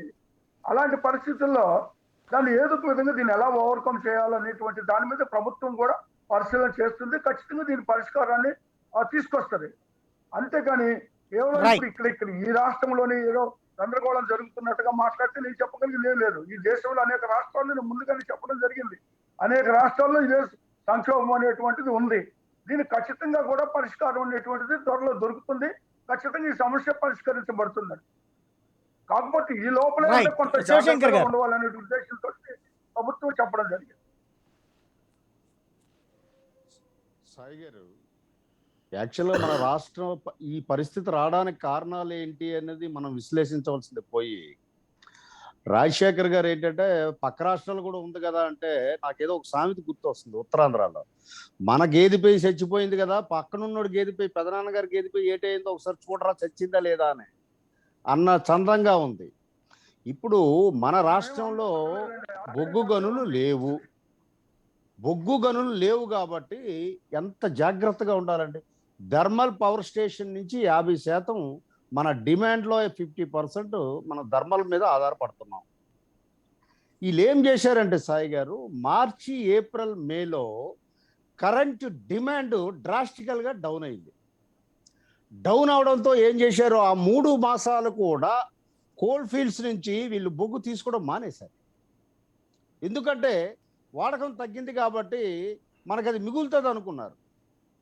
ఇది ఎలా ఉందంటే కొండ నాలుగుకి మందు వేస్తే ఉన్న నాలుగు ఊడిపోయినట్లు వీళ్ళు ఆ సమయంలో ఆ 3 మాసాలు బొగ్గు తీసుకుపోవడం వల్ల ఈ సంక్షోభం కారణమైంది. ప్లస్ ఈ డిమాండ్ కూడా పోస్ట్ కోవిడ్లో ఇండస్ట్రియల్ ప్రొడక్షన్ ఎక్కువగా అవ్వడం వల్ల, కోవిడ్లో నష్టపోయినటువంటి దానివల్ల ఆటోమేటిక్గా కన్జంప్షన్ పెరుగుతుంది అన్నది వీళ్ళు భవిష్యత్తు అంచనా వేయలేకపోయారు. దానివల్ల 20% ఎప్పుడూ లేదు, ఇంత హైయెస్ట్ ఏ రాష్ట్రంలో కూడా లేదు. నేషనల్ యావరేజ్ 18%, వేరేజ్ ఆంధ్రప్రదేశ్లో 20%కి ఇంక్రీజ్ అయింది. వీళ్ళ ఎస్టిమేషన్ ఎంతకేసారు అని అంటే రాష్ట్ర విద్యుత్ అధికారుల నిర్వాహకం ఓన్లీ 10% వేశారు డిమాండ్. తరువాతను థర్మల్ స్టేషన్లో ఉన్న నిల్వలు ఏమున్నాయి అన్నది మానిటరింగ్ లేదు. ఈ లోపం, ఇంకొక లోపం ఏంటంటే PPA అగ్రిమెంట్ లేకుండా గ్రీన్ పాలసీ అని ఒకటి పట్టుకొచ్చి వీళ్ళు ఓపెన్ మార్కెట్లో కొనడం మొదలుపెట్టారు. డిమాండ్ ప్రకారం ఓపెన్ మార్కెట్లో కొనడం మొదలుపెట్టారు. దానివల్ల ఏమైంది అంటే మీకు 4 రూపాయలు 60 పైసలకు కొనే విద్యుత్తు ఆ ఓపెన్ మార్కెట్లో కొనేటప్పుడు ఏంటంటే మనం ఇమీడియట్గా ఎంత వాడుతున్నామో ఆన్ ది స్పాట్ పే చేయాలి. యువతల బొగ్గుకి ఇవ్వాల్సిన ఎరియర్స్ ఇవ్వలేదు, ఓపెన్ మార్కెట్లో ఆన్ ది స్పాట్ పే చేశారు డబ్బులు. అంటే ఏది ప్రభావితం చేసిందండి? మీకు ప్రభావితం చేసింది ఏంటి? దాని వెనక కారణాలు ఏంటి? అంతరంగ కారణాలు ఏంటి? దీనివల్ల ఈ లోపభూయిష్టమైనటువంటి ఈ పాలసీల వల్ల, వీళ్ళ సెల్ఫ్ ఇంట్రెస్ట్ల వల్ల పీపీఐ అగ్రిమెంట్ మానేసి ఓపెన్ మార్కెట్లో కొన్ని సందర్భాల్లో పీక్ అవర్లో 20 రూపాయలు కూడా కొన్నారండి వీళ్ళు. దేనివల్ల? ఏ కారణాలు, అంతర్గత కారణాలు ఏమున్నాయి? అంత డబ్బులు పెట్టుకుని మీరు ఈరోజు విద్యుత్ సంక్షోభానికి కారకులయ్యారు ఈ ప్రభుత్వ పాలకులు. దాన్ని మర్చిపోతే ఎట్లా? ప్రభుత్వం అంటే ఏంటంటే ఫ్యూచర్ డిమాండ్ ఏంటి, మన పరిస్థితి ఏంటి అన్నీ కూడా రివ్యూ చేసుకొని మీ మెకానిజం, బ్యూరోక్రసీ దేనికి ఉంది అక్కడ? ఇదంతా చూసుకోకుండా పవర్ కట్లు మన రాష్ట్రమే కాదు పై రాష్ట్రంలో ఉన్నాయని చెప్పి ఆన్సర్ చెప్తే తప్పించుకుంటే ఎట్లా? అది కరెక్ట్ కాదండి. వీటన్నిటి లోపం నాగరాజు గారు ఈ పీక్ రైట్ వస్తున్నాను సార్ మళ్ళీ మీ దగ్గరికి. నాగరాజు గారు ఈ కొనుగోళ్లలో ఉన్నటువంటి ఈ వింత ఏంటి అంటే బొగ్గు సంస్థలకు ఇవ్వడానికి డబ్బులు లేవు, కానీ అకస్మాత్తుగా ఈ డబ్బులు ఇమ్మీడియట్గా ఇచ్చేయాల్సి ఉంటుందా? ఎందుకని ఆ పీక్ అవర్ పవర్? దాని వలన ఎవరికైనా ఏమైనా ప్రయోజనం ఉంటుందా పొలిటికల్ కానీ ఫైనాన్షియల్గా కానీ? ఫైనాన్షియల్ ఇప్పుడు వీళ్ళు డబ్బులు మన బొగ్గుకి ఇచ్చే డబ్బులు వేరే దిక్కు వాడుకుంటే డబ్బులు ఎక్కడికి వెళ్ళిస్తారు సార్? అదొక రీజన్. ఇప్పుడు దాని మీద ఇప్పుడు మన జనసేన నేత చెప్పినట్టు శివశంకర్ గారు చెప్పినట్లు ముందు ప్లానింగ్ అయితే ఉండాలి కదా. ఎప్పటికప్పుడు ఎస్ఎల్డిసి ఉంటుంది మా దగ్గర, ఎలక్ట్రిసిటీలో ఎస్ఎల్డిసి ఉంటుంది. ఎప్పటికప్పుడు మానిటర్ చేస్తూ ఉంటారు. బొగ్గు ఏ రేట్లో దొరుకుతుంది, ఎక్కడ బయట ఏ రేట్లో దొరుకుతుంది అనేది ఎప్పటికప్పుడు తెలుస్తూ ఉంటుంది. ఎవ్రీ సెకండ్ షేర్ మార్కెట్ ఎట్లా ఉందో అలాంటిది ఎప్పటికీ నడుస్తూనే ఉంటుంది. నడిచిన తర్వాత ఎప్పటికప్పుడు వీళ్ళకి బొగ్గు గనులకు ఇప్పుడు 2 సంవత్సరాల నుంచి డబ్బులు చెల్లించకపోతే వాళ్ళు ఎందుకు ఇస్తారంటే ఇప్పుడు మీరు చెప్పినట్లే వాళ్ళకు జీతాలు చెల్లించాలి, వాళ్ళకు మళ్ళీ బొగ్గు తోవాలంటే వాళ్ళకు కూడా ఖర్చులు ఉంటాయి కదా. మళ్ళీ డబ్బులు ఇవ్వకపోతే ఎక్కడికి వెళ్ళిస్తారు వాళ్ళు? ఇక్కడ ఇప్పుడు మన ఎవరు వైసీపీ నేత గారు చెప్తా ఉన్నారు, రాజశేఖర్ గారు, వేరే రాష్ట్రాల్లో ఉన్నాయి మా దగ్గర కూడా ఉన్నాయంటే దానికి అసలు అర్థం లేని ఆన్సర్ ఉన్నది అది. కానీ అది కరెక్ట్ కాదు. అది ఎప్పటికైతే విశ్లేషకులు ఎప్పటికప్పుడు విధి విధానాలు రూపొందించుకుంటూ ఒక 20 రోజుల బొగ్గు ఇక్కడ పెట్టుకొని వాళ్ళకు డబ్బులు చెల్లిస్తే ఈ ప్రాబ్లం ఎందుకు వస్తుంది? ఆ డబ్బులనేమో వేరే పథకాల మీద ఖర్చు పెట్టడం జరుగుతుంది రాజకీయ నాయకులు. మళ్ళీ ఇక్కడ చెల్లించడం కుదరకపోయేసరికి ఏమవుతుంది? లాస్ట్కి వస్తే దాని మీద ఎవరు కాన్సన్ట్రేషన్ చేయకపోయేసరికి పబ్లిక్ మీద ఇక కరెంట్ కోతలు ఉంటాయని చెప్పేసి మెల్లగా ఒక రాయి వేస్తారు.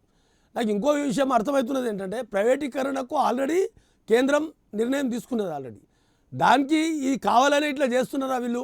ఎందుకు కట్టాలి? బొగ్గుకు ఇస్తే కేంద్రం ఎట్లయినా ప్రైవేటీకరణ అవుతుంది కదా, కాబట్టి డబ్బులు కట్టకపోతేనే బెస్ట్ అన్నట్లు కూడా వ్యవహరించడానికి కూడా అవకాశాలు ఉన్నాయని నాకు అనిపిస్తూ ఉంది. రైట్. ఇప్పుడు ఈ పీక్ టైం పవర్ని ఎక్కువ రేటు పెట్టి కొంటే ఎవరికి ప్రయోజనం? ప్రభుత్వాలకు ఏమన్నా కమిషన్ల లాంటివి ఏమన్నా వస్తాయా? ఇప్పుడు నేను అదే చెప్పాను ఇంతకు మొదలే, రాజకీయ నాయకులకు సంబంధించిన ప్రైవేట్ ప్లాంట్లు చాలా ఉన్నాయి. వాళ్ళ దగ్గరికి వెళ్ళి కొనాలి, మా దగ్గరికి వెళ్ళి కొనాలనేది ఒక కాన్సెప్ట్ నడుస్తూ ఉంది 20 ఏళ్ల నుంచి. నేను అదే చెప్పాను రాగానే ఫస్ట్ 20 ఏళ్ల నుంచి నడుస్తూ ఉంది. ఎప్పుడైతే ఇప్పుడు నేను ఒక మాట చెప్తాను సార్, తెలంగాణ రాష్ట్రం విడిపోయిన తర్వాత కూడా ఎక్కడన్నా ఇప్పటిదాకా ప్రాజెక్టులు కట్టారా అండి? ఎలక్ట్రికల్ ప్రాజెక్టు కట్టారా? మనకు వర్షాలు ఇన్ని బ్రహ్మాండంగా ఉన్నాయి, మనకు కట్టాలి కదా. ఎక్కలేదు. శ్రీశైలం నాగార్జున సాగర్ మన శ్రీశైలం ప్రాజెక్టు కరెంటు గురించి ఉంది, అక్కడ కూడా ఉత్పత్తి ఆగిపోయింది. మన రైట్ కానివ్వండి లెఫ్ట్ కానివ్వండి అక్కడ కూడా ఉత్పత్తి ఆపేసి ప్రైవేట్లో కొనడం ఏంటి? ఎందుకని? ప్రైవేట్లో కొంటే ఇక్కడ ప్రైవేట్లో కొంటే రాజకీయ నాయకులకు లబ్ధి ఉంటుంది కదండి, వాళ్ళ కమిషన్. ఎందుకు ఆపారు అంట నాకు అర్థం కాల. వాళ్ళకి వీళ్ళకి కమిషన్ అక్కడ. సార్ శ్రీశైలంలో ఎందుకు ఆపారు? అక్కడ ఏమైనా ప్రాబ్లం ఉందా టెక్నికల్గా? ప్రాబ్లం కాదండి. ఇప్పుడు కరెంటు ఉత్పత్తి జరిగిన తర్వాత దానికి ఖర్చు చేయాలి.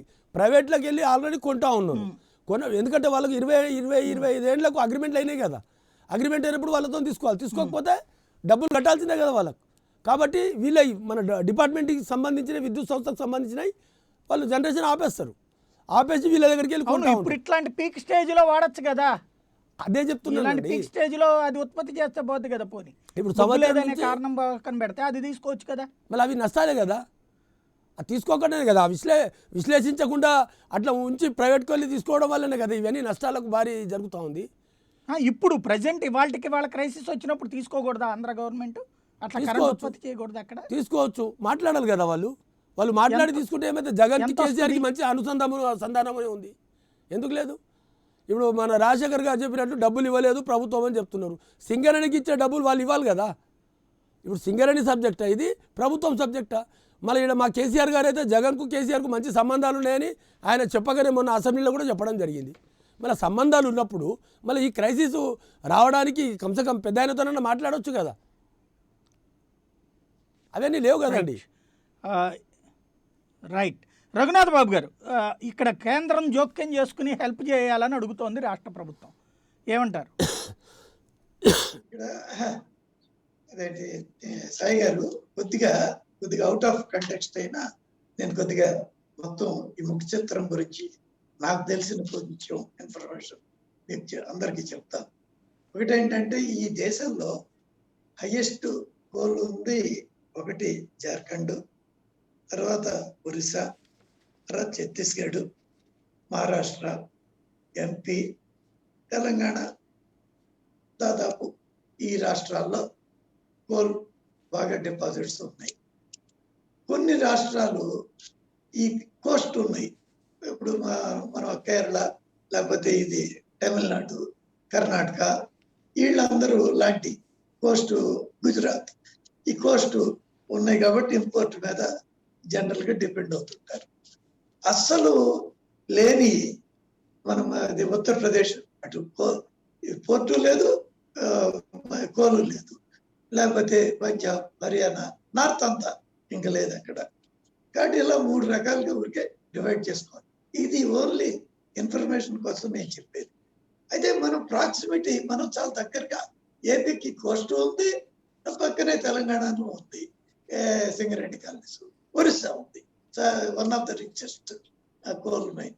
కాబట్టి ఇంత అడ్వాంటేజ్ ఉన్నప్పటికీ అసలు విభజనప్పుడు ఏపీలోనే పవర్ సర్ప్లస్, తెలంగాణలో పవర్ డెఫిసిట్ అని కదా ఆ రోజున అనుకుంది.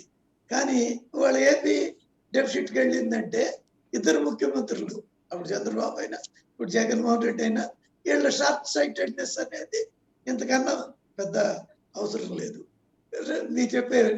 మీరు అడిగిన ప్రశ్న ముందు ఇంకొకటి కూడా చెప్పాలి. మీకు ఈ పీక్ డిమాండ్ ఏంటి అనే దాని గురించి నేను కొద్దిగా అందరికి తెలియటం కోసం ఒక వివరం చెప్తాను. ఏంటి అంటే, ఒక రోజులో మనం మార్నింగ్ ఉదాహరణకు 6 నుంచి మొదలు పెడితే 6 to 10 కొంత పవర్ ఒక డిమాండ్ ఉంటుంది. దీన్ని బి కేటగిరీ వేసుకోవచ్చు. 10 to ఈవినింగ్ 6 అది డిమాండ్ ఉంటుంది, కానీ అది సి కేటగిరీ వేసుకోవచ్చు. ఈవినింగ్ 6 to 10 నైట్ 10 అది ఏ కేటగిరీ, టాప్ హైయెస్ట్ కన్జంప్షన్ ఉంటుంది. నైట్ 10 to మార్నింగ్ 6 తక్కువ ఉంటుంది, డి కేటగిరీ. కానీ ఒకేసారి ఈ జనరేషన్ ఒకసారి స్టార్ట్ చేస్తే ఎస్పెషల్లీ థర్మల్ అవి ఆపలేరు. ఇప్పుడు హైడ్రో అంటే ఆపొచ్చు, అప్పుడు కూడా ఫ్లడ్ వస్తే అవి ఆపలేరు. ఆపితే ఉపయోగం లేదు, వేస్ట్ అయిపోతాయి వాటర్. ఈ సోలారు అవి పగలే పనిచేస్తాయి అనుకోండి. కాబట్టి ఈ ఓవరాల్ గా ఇలాగా చూసినప్పుడు మనం సప్లై అది మనం కొంత నియంత్రించలేము. అటువంటిప్పుడు డిమాండ్ని, అంటే ఎవరైనా చాలా, నా మిత్రుడు, నా రూమ్మేట్ అమెరికాలో ఈ పవర్ ట్రేడింగ్ బిజినెస్ చేస్తుంటాడు. అతను నాకు చెప్పాడు, ఎప్పుడో 15 ఏళ్ల క్రితం 20 ఏళ్ల క్రితం చెప్పాడు. ఏమనంటే, అమెరికాలో ఈవెన్ ఇళ్లకు కూడా ప్రతి అరగంటకి ఒక ఛార్జ్ పడుతుంటుంది. ఈ ఛార్జ్కి ఇష్టమైతే మనం వేసుకుంటాం, లేకపోతే లేదు. అందుకని ఆ పరిశ్రమలు, ముఖ్యంగా చిన్న పరిశ్రమలు, వాళ్ళంతా నైట్ షిఫ్ట్ పెట్టేసుకుంటే వాళ్ళకి పవరు చాలా చౌకలో, అంటే డే టైంలో ఈవినింగ్ 6 to 10 10 రూపాయలు 20 రూపాయలు దొరికేటప్పుడు, ఆఫ్టర్ 10 అయితే వాళ్ళకి రూపాయికే దొరుకుతుంది. కాకపోతే వాళ్ళు లేబర్కి ఎక్స్ట్రా పే చేసుకోవాలి. కాబట్టి ఈ రకమైనటువంటి ఈ పవర్ దొరికే దాన్ని బట్టి కూడా పవర్ యూసేజ్ బ్యాలెన్స్ చేసుకోవాలి. కానీ ఇది ధైర్యంగా చేయడానికి ఇంకా ఎవరు పెద్దగా ముందుకు రావట్లా. ఇకపోతే మీరు అడిగిన ప్రశ్న, వాళ్ళ పవర్ అనేది కంకరెంట్ సబ్జెక్టు. ఇది కేంద్రం రాష్ట్రం ఇద్దరికీ ఉంది. సరే, రాష్ట్రాల స్వయం ప్రతిపత్తి హక్కులు ఇవన్నీ మామూలే. కానీ వాళ్ళ పెద్దన్న పాత్రగా కేంద్రం తక్షణం దీన్ని సమస్యను పరిష్కారం చేయాల్సిన అవసరం ఉంది. వాళ్ళకి కేవలం ఇది భారతదేశంలో సమస్య అయితే 100కి 200% ఈ ప్రభుత్వం చేసేయగలదు. కానీ కొంత ఇంటర్నేషనల్, ఎందుకంటే ఇంపోర్టెడ్ కోల్ వాళ్ళ షార్ట్ సప్లై ఉంది. అసలు నెల క్రితమే మేము మా ఒక మీటింగ్ లో డిస్కషన్ వచ్చింది. China is heading for big crisis. అక్కడ కోల్ ప్రాబ్లం వచ్చింది కాబట్టి ఫెర్టిలైజర్ తో సహా అన్ని రేట్లు కూడా పెరుగుతాయి. దీన్ని ఎలా మనం ఎదుర్కోవాలి అని మాకు సంబంధించిన ఒక దీనిలో కమిటీలో ఒక డిస్కషన్ వచ్చింది. అంటే వాళ్ళ మనం ఎవరికాళ్ళు విడివిడిగా బతికే వాళ్ళం కాదు, ఒకళ్ళ మీద ఒకళ్ళు డిపెండ్ అయ్యేవాళ్ళం. నేనైతే ఇది దేశీయంగా వచ్చే సమస్య కన్నా అంతర్జాతీయంగా రాబోయే సమస్య ఎక్కువ ప్రధానమైంది అనేది నా వ్యక్తిగత ఉద్దేశం. అయినా తప్పకుండా మన దేశం వరకు సంబంధించినంత వరకు తప్పకుండా మనం దీన్ని ఏది ఇంపోర్ట్ తగ్గినా, లేకపోతే ఏదేంటి మొన్నటి దాకా ఎక్కువ వర్షాలు కురిసి అదేంటి కోల్ తీయలేకపోయినా, ఎక్స్పెక్ట్ చేయలేకపోయినా, వీటన్నిటిని కూడా మనం గ్యారంటీగా అడ్రస్ చేస్తాం. ఎటువంటి అనుమానం లేదు. ఎందుకంటే అంత పెద్ద కోవిడ్ వచ్చి అల్లకల్లోలం అయిందన్నప్పుడే లోయెస్ట్ డెత్ రేట్ ఉంది ఇండియాలో. 100 కోట్ల వ్యాక్సిన్ వేసింది ప్రపంచంలో. ఇండియాలో 250 రూపాయలకి వ్యాక్సిన్ తయారు చేసింది, 5,000 రూపాయలు జర్మనీ వాళ్ళు చేస్తుంటే 250కి చేసింది ఇండియాలో. వాళ్ళ ప్రపంచ దేశాలకు ఎక్స్పోర్ట్ చేస్తుంది ఇండియాలో. కాబట్టి అంత పెద్ద సంక్షోభం ఎదుర్కొన్నప్పుడు ఈ ప్రభుత్వానికి, కేంద్ర ప్రభుత్వానికి ఈ సంక్షోభం ఎదుర్కోకపోవడం అనేటటువంటి ప్రశ్నే లేదు. కానీ అంతర్జాతీయ సమస్య మాత్రం కొంత పెద్దదే. దాన్ని కూడా గ్యారంటీగా ఎదుర్కొంటాం. మనం ప్రపంచానికి మార్గదర్శకం కూడా అవుతాం. రైట్. రాజశేఖర్ గారు, ఇక్కడ తక్షణం అయితే కనుక ఒకటి శ్రీశైలం ఉత్పత్తి చెయ్యొచ్చు అని చెప్తున్నారు ఎక్స్పర్ట్ నాగరాజు గారు. సరే, మీరు అన్నట్టు సెంట్రల్ వైపు నుండి సహాయం రేపు పొద్దున అందుతుంది అనేది వీళ్ళు చెప్తున్నారు. బేసిక్ ఇమ్మీడియట్ సొల్యూషన్ ఒకటి మనకి సింగరేణి అటు కేసీఆర్తో మాట్లాడడం కానీ సింగరేణి వాళ్ళతో విడిగా చర్చించడం అన్నా చేయాలి. అదేదన్నా చేస్తున్నారా? పత్రికల్లో చూసి సింగరేణి వాళ్ళు కేసీఆర్ స్వయంగా స్పందించి చర్య తీసుకోవాలనుకుంటున్నారా? ఇప్పుడు ఇక్కడ మనకున్నటువంటి అవకాశాలు ఇప్పుడు జూరాలు కానీ, శ్రీశైలం కానీ, లేదా నాగార్జున సాగర్ కానీ, విద్యుత్ కానీ దాదాపు ప్రస్తుతానికి 2,000 మెగావాట్ల విద్యుత్ ఉత్పత్తి అవుతున్నటువంటి పరిస్థితులు ఉన్నాయి. సరే, ఏదైనా ఇప్పుడు రాష్ట్ర ప్రభుత్వం అవసరమైతే ఖచ్చితంగా ఇతర రాష్ట్రాలు ఇప్పుడు తెలంగాణతో కానీ ఖచ్చితంగా సంప్రదించడం జరుగుతుంది. దీన్ని ఇప్పటికి ఎక్కడ కూడా విద్యుత్ నిలిపివేయడం కానీ ఇలాంటి పరిస్థితులు ఇప్పటికీ అలాంటి ఏం లేవు. ముందు జాగ్రత్త చర్యగానే ఒక ప్రకటనగా చెప్పడం జరిగింది. ఇప్పుడు వాస్తవం కూడా ఉత్పత్తులు కొంత తేడా రావడానికి, తగ్గటానికి కారణం కూడా ఇప్పుడు ఈ సరఫరాలో అంతరాయం కలగడానికి కూడా ఇప్పుడు వర్షాలు అనేటువంటిది కూడా తీవ్ర వర్షాభావం వల్ల కూడా కొంత ఉత్పత్తి అనేటువంటిది తగ్గటం కూడా జరిగింది. దాన్ని జనరేట్ చేయలేనటువంటి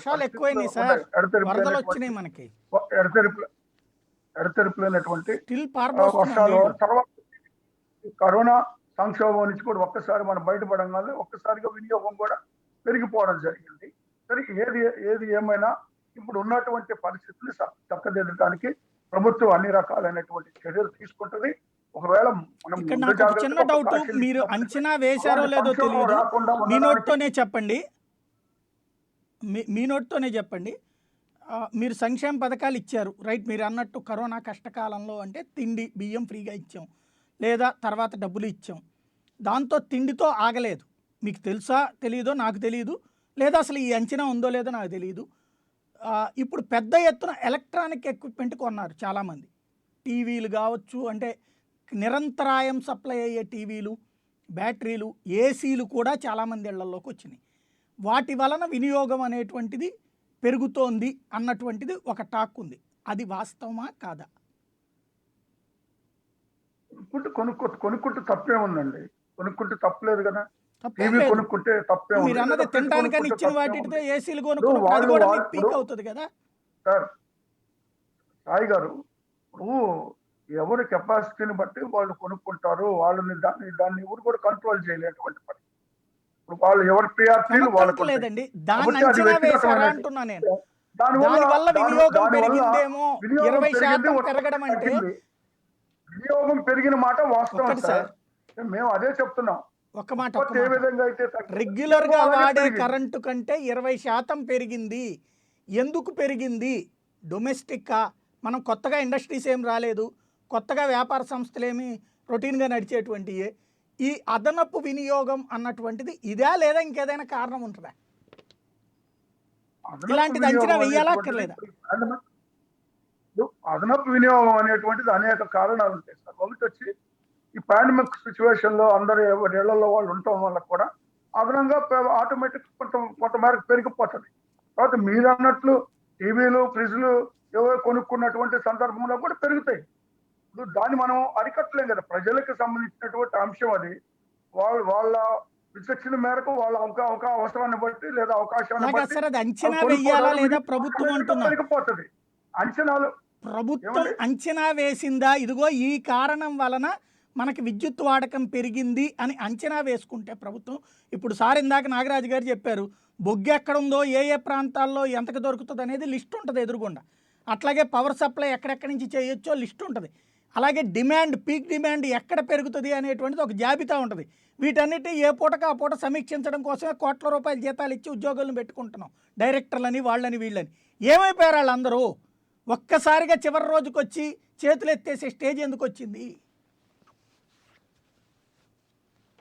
ఇప్పుడు వినియోగం నేను ముందుగానే చెప్పాను సార్. వినియోగం పెరగడానికి కారణం కూడా చెప్పాను. ఈ యొక్క పాండమిక్ సిచ్యువేషన్ నుంచి మనం ఎప్పుడైతే ఉన్నామో అక్కడే వినియోగం అనేటువంటిది పెరగడం జరిగింది అనేక కారణాల వల్ల. ఇప్పుడు పాండమిక్ అప్పుడు పెరగలేదు సార్, పాండమిక్ పోయాక పెరిగింది. ఏమండి? పాండమిక్ అయిపోయాక పెరిగింది సార్. ఇప్పుడు ఇవాళ పాండమిక్ లేదు, పాండమిక్ ఎత్తేసాక పెరిగింది. ఇప్పుడు ఆంక్షలు ఎత్తేసాక కదండి. ఇప్పుడు అదే, అది అంచనా వేయలేకపోయిందా ప్రభుత్వము? ఫ్యాక్టరీలు ఓపెన్ రేపు పెరిగితే అలాగే సార్, వినియోగం పెరిగిపోతుంది కదా. నేను అనే పాయింట్ ఇదే సార్. అవి అంచనా వేయాలి కదా. ఇదిగో రేపు పొద్దున జనం వస్తే ఇంత కరెంట్ ఎక్కువ అవసరం అవుతుంది, ఇలా తెప్పించుకోవాలి, మన దగ్గర ఉన్నది ఎంత, ఇవి ఎప్పటికప్పుడు అంచనా వేయాలి కదా. ఎందుకు వేయలేకపోయింది ప్రభుత్వం? సిద్ధంగా వేస్తుందండి ప్రభుత్వం. అంచనా వేయకపోవడం ఏం లేదు, అంచనా వేసింది కాబట్టి ఈ రోజు ప్రభుత్వం ఈ విధంగా ప్రకటించడం జరిగింది. దానికి అనుగుణంగా దాని సంక్షోభం నుంచి బయటపడడానికి దానికి సంబంధించినటువంటి చర్యలు కూడా ప్రభుత్వం చేపడుతూ ఉంటుంది. ఇప్పుడు ఉన్నది ఇప్పుడు యాజ్ ఇట్ ఈజ్ గా రైట్. మనం సంక్షోభంలో లేము. మనం ప్రస్తుతం కొద్దిగా కాషన్ ఇచ్చింది ప్రభుత్వం అంతవరకే. కాబట్టి దాని నుంచి బయటపడడానికి అన్ని రకాలైనటువంటి చర్యలు తీసుకుంటుంది ప్రభుత్వం. రైట్. నాగరాజు గారు, ఈ అంచనా ఎవరు వేయాలి అసలు? ఏ ఏ కారణాల వల్ల డిమాండ్ పెరిగి ఉంటుంది? ఇప్పుడు సార్, ఇప్పుడు మీరు చెప్పింది చాలా బ్రహ్మాండంగా చెప్పారు. మీకు ధన్యవాదాలు ఫస్ట్ ఆఫ్ ఆల్. ఎందుకంటే ఎప్పటికప్పుడు ఎలక్ట్రానిక్ గూడ్స్ ఏమేమి ఎంత కొనుగోలు జరుగుతుందనేది ఎప్పటికప్పుడు లిస్ట్ అవుట్ అవుతుందండి. దాని పర్సంటేజ్ ఎంత, ఎన్ని మెగావాట్లు మనకు అవసరం పడుతుంది అనేది కూడా అంచనా వేయాల్సిందే. ఎందుకంటే ఆ రిపోర్ట్స్ బిజినెస్ రిపోర్ట్స్లలో వస్తుంటాయి. రాష్ట్రంలో కొత్త పరిశ్రమలు రాలేవు, ఏపీలో ఉన్న పరిశ్రమలు కూడా పోయినాయి, కొత్త పరిశ్రమలు రాలేవు. ఇంకా కరోనా వల్ల సాఫ్ట్వేర్ కంపెనీలన్నీ మూతపడ్డాయి. ఇప్పుడు తెలంగాణలో చూస్తే కూడా చాలా రాష్ట్రాలలో అసలు ఉన్న లోడ్ కన్నా ఇంకా తగ్గించుకుంటూనే ఉన్నారు. 100 కిలోవాట్ లోడ్ ఉన్న వాళ్ళు ఈరోజు 40-30కి కూడా వచ్చిన వాళ్ళు చాలామంది ఉన్నారు. అంటే లోడ్ కన్జంప్షన్ తగ్గించుకుంటున్నారు. మళ్ళీ అలాంటప్పుడు మా సార్ చెప్తుంటే నాకు నవ్వు వస్తుంది. ఎందుకంటే అంచనా వేసినా అని మీరు అడుగుతుంటే సార్ దాని గురించి చెప్పలేకపోతున్నారు. వాళ్ళు చెప్పలేక, లేదంటే దాని గురించి మాట్లాడుతున్నాం అని చెప్తాం. మళ్ళీ మాట్లాడితే దాని గురించి అంత మొత్తం పరిశీలిస్తే మళ్ళీ రాబోయే రోజులలో కరెంటు బంద్ అవుతుంది, మీరు పీక్ లోడ్లో బంద్ చేసుకోండి అని చెప్పడానికి అర్థం ఏముందని అర్థం కాలేదు నాకు. ఒక ప్రభుత్వ అధికారిగా ఉండి అలా అధికారంలో ఉండి అలా చెప్పడం అనేది అది కరెక్ట్ కాదు అని నేను ఓపెన్గా చెప్తున్నాను. ఎందుకంటే వైఎస్ గారు అంటే వినియోగం కొంత తగ్గించుకోవడం అనే భాషను ఇవ్వడం అనేది అవునండి, వినియోగం తగ్గించుకోమని మీరు ఎట్లా చెప్తారు? ఇప్పుడు మీరే చెప్పారు ఏసీలు వాళ్ళు కొంటారండి, వాళ్ళ పరిస్థితిని బట్టి వాళ్ళు కొంటారన్నారు. కొన్నప్పుడు ఇన్ని ఏసీలు కొన్నారు, ఇన్ని ఎక్విప్మెంట్ కొన్నారు. ఆ కొన్నప్పుడు మనకి ఎంత కరెంటు వినియోగం జరుగుతుంది అనేది ఆన్సర్ వేసిర్రా అని సాయి గారు అడిగిరు కదా. దానికి మీ దగ్గరికి వెళ్ళి సమాధానమే రాలే. ఉత్పత్తి రెడీగా వస్తుందా మనకు? ఉన్న ఉత్పత్తి ఇప్పుడు ఉన్న పరిస్థితుల్లో ఎవ్రీడే ఎంత ఎక్విప్మెంట్ కొంటున్నారో లెక్కలు ఉంటాయండి. బిజినెస్ రిపోర్ట్ లో ఎవ్రీడే లెక్కలు ఉంటాయండి. ప్రతిరోజు ఎంత అవసరం అవుతుంది అనేటువంటిది లెక్క ఉంటది sir. Every second share market లెక్క మన నెట్ లో మొత్తం మన కరెంట్ ఎంత వస్తుంది, ఎంత పోతుంది. ఒకసారి 55 పైసలకు యూనిట్ కూడా దొరుకుతుందండి, 55 పైసా కూడా దొరుకుతుంది. ఒకసారి అవసరం పడితే 13 రూపాయలు కూడా తీసుకోవచ్చు. కాబట్టి అవన్నీ మనం విశ్లేషణ చేయాలన్నా వద్దా అనేది సాయి గారు అడిగారు. మీరు దానికి సమాధానమే చెప్తలేరు. పోయి ఎక్విప్మెంట్ కొన్నారంటే వాళ్ళకు తహత్తుకు కొన్నారని చెప్తున్నారు. ఇప్పుడు వరదలు వచ్చినాయి, శ్రీశైలంలో వరదలు వచ్చినాయా సార్? అంచనా చేయబట్టే ఇప్పుడు జాగ్రత్త తీసుకోవాలని చెప్తున్నారు. దానికి సమాధానం తీసుకోవాలంటే సమాధానం కాదండి అది. ఆ అంచనాలు ప్రభుత్వాన్ని దగ్గర ఆ లెక్కలు ఉండబట్టే ఉత్పత్తి తగ్గింది కాబట్టి అంటే బొగ్గు ముందు తెచ్చుకుంటాం కదా సార్. శ్రీశైలాన్ని ప్రొడక్షన్ స్టార్ట్ చేస్తాం, బొగ్గు ముందు తెచ్చుకుంటాం. ఇవి రెండు చేయలా, చేతులెత్తేసి కేంద్రాన్ని అడుగుతున్నాం, మీరే డబ్బులు ఏదో ఒకటి అరేంజ్ చేసి మాకు ఇవ్వండి అని. కేంద్రం ఏం చేస్తుంది, ప్రైవేట్ కన్నా చేసుకుంటారా బాబు, మీతో చేత కాదని చెప్పి తీసుకుంటుంది. లాస్ట్కి ఆడికి వస్తుంది అది.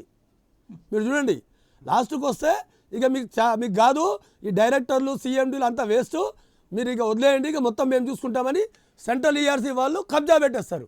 అట్లా ఒక్కొక్క రాష్ట్రం కబ్జా పెట్టుకుంటూ పోతారు ఇక లాస్ట్కి వస్తే.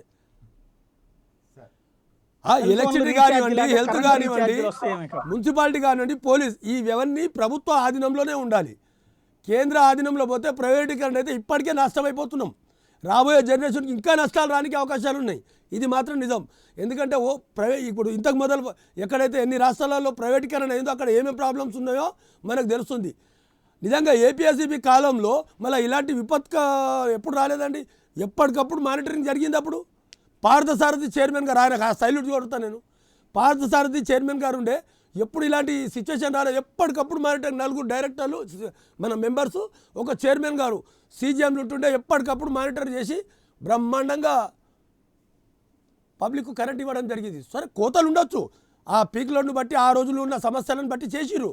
24 గంటలు కరెంట్ ఇక్కడ రైతులకు ఇవ్వడం, ఇది కూడా రేపటికి వస్తుంది, ఇక్కడ కూడా వస్తుంది, రాదని కాదు. కోల్పోయిన ప్రజలు కూడా ఉన్నారు. ఏంటండి కొరత ఎప్పుడు లేదన్నట్టుగా మీరు మాట్లాడితే కొరత లేదని చెప్పలేదండి. ఇప్పుడు కరెంట్ కోతలు ఉన్నాయండి, ప్రొడక్షన్ లేవని చెప్తలేము. ప్రొడక్షన్ కి ప్లాంట్ ఉండి ప్రాబ్లం ఉందని చెప్తున్నామండి రాజశేఖర్ గారు. లేదు సార్, ఇక్కడ తేడా ఏంటంటే అప్పటికి ఇప్పటికి, అప్పుడు ప్రొడక్ట్ చేసుకోవడానికి ప్రొడక్షన్ పాయింట్స్ లేక కొరత వచ్చింది. ఇప్పుడు ప్రొడక్షన్ పాయింట్ ఉంది, మెటీరియల్ ఉంది, సమన్వయం చేసుకోక కొరత వస్తుంది. అది కదా లోపం. డబ్బులు ఇవ్వక, కరెంటుకి బొగ్గు లేక, బొగ్గు లేదా అంటే ఉంది, సింగరేణిలోనే ఉంది, డబ్బులు ఇస్తే వాళ్ళు ఇచ్చేస్తారు, ఇస్తే మనం వాడుకోవచ్చు. ఆర్టీపీసీ మనం మానేసాం, రాయలసీమ థర్మల్ పవర్ స్టేషను, అలాగే నార్ల తాతారావు ఇబ్రహీంపట్నం ఆపేసాం. ఇవన్నీ ఆపేస్తున్నాం చాలా రోజుల నుండి. దాంట్లోనే 3-4 యూనిట్లు ఆపేసాం. ఎందుకు? ప్లానింగ్ లేకపోవడం. ఇవాళ ఏమంటున్నాం, వాటికి అవి వాడట్లేదు కాబట్టి వాళ్ళు బొగ్గు తెచ్చుకోవాలా, బొగ్గు తెచ్చుకోలేదు కాబట్టి ఇదిగో ఇక్కడేం లేదని మా దగ్గర అని చెప్తున్నాం. ఈ సమన్వయం ఎవరు చేయాలి? ఒక్క మాట, మీరు చెప్పండి. అది ధాన్యం నిల్వ లేదని చెప్పేసి తిండి తినకుండా ఆపేయమన్నట్లు ఉండదు ఈ చర్య, నాకైతే అనిపిస్తుంది అట్లా. ఇది కరెక్ట్ కాదండి. రైట్. రాజశేఖర్ గారు, నేను ఇప్పుడు మరొకసారి చెప్తున్నాను సాయి గారు, ఈ ఉన్నటువంటి సమస్య తాత్కాలికమే. అతి త్వరలో ఈ సమస్యకు పరిష్కారం దొరుకుతుంది. పరిష్కార దిశగానే ఈరోజు ప్రభుత్వం పనిచేస్తా ఉంది. ఎలాంటి ఇబ్బంది జరగదు, జరగకూడదని కూడా మేము కోరుకుంటా ఉన్నాం. ఈ రోజు కేవలం ఇప్పుడు ఇచ్చినటువంటి ప్రకటన అనేటువంటిది ప్రభుత్వం నుంచి లేదా మంత్రి గారు కానీ మాట్లాడినటువంటి ఇవన్నీ కూడా కొన్ని ముందు జాగ్రత్త చర్యలుగా మాత్రమే దాన్ని భావించాలి. ఇది శాశ్వతంగా ఉన్నటువంటి సమస్య కాదు, ఇది తాత్కాలికము. అతి త్వరలో ఈ సమస్య పరిష్కారం అనేటువంటిది దొరుకుతుంది. దాని దిశగా ప్రభుత్వం కూడా చూస్తూ ఉంది. అందులో భాగంగానే కేంద్రాన్ని కూడా కొంత మేరకు మరి కేంద్రాన్ని కూడా ఆదుకోవాల్సిన పరిస్థితులు ఉంది కానీ కేంద్రాన్ని కూడా కోరడం జరిగింది. సహజంగా ఇప్పుడు కేంద్రాన్ని తప్పితే ఎవరిని కోరతారని, ఏ రాష్ట్రాలైనా అన్ని రాష్ట్రాలు కూడా ఈరోజు కేంద్రాన్ని కోరుతా ఉన్నాయి ఆ సమస్య పరిష్కారానికి. కేంద్రం కూడా ఖచ్చితంగా ఆదుకుంటుంది ఈ విషయంలో అని మేము భావిస్తా ఉన్నాం. రైట్. ప్రసాద్ గారు మీరేమంటారు? ఈ మొత్తం పరిస్థితి పరిష్కారం సమన్వయం ఎవరు చేయాల్సి ఉంటుంది?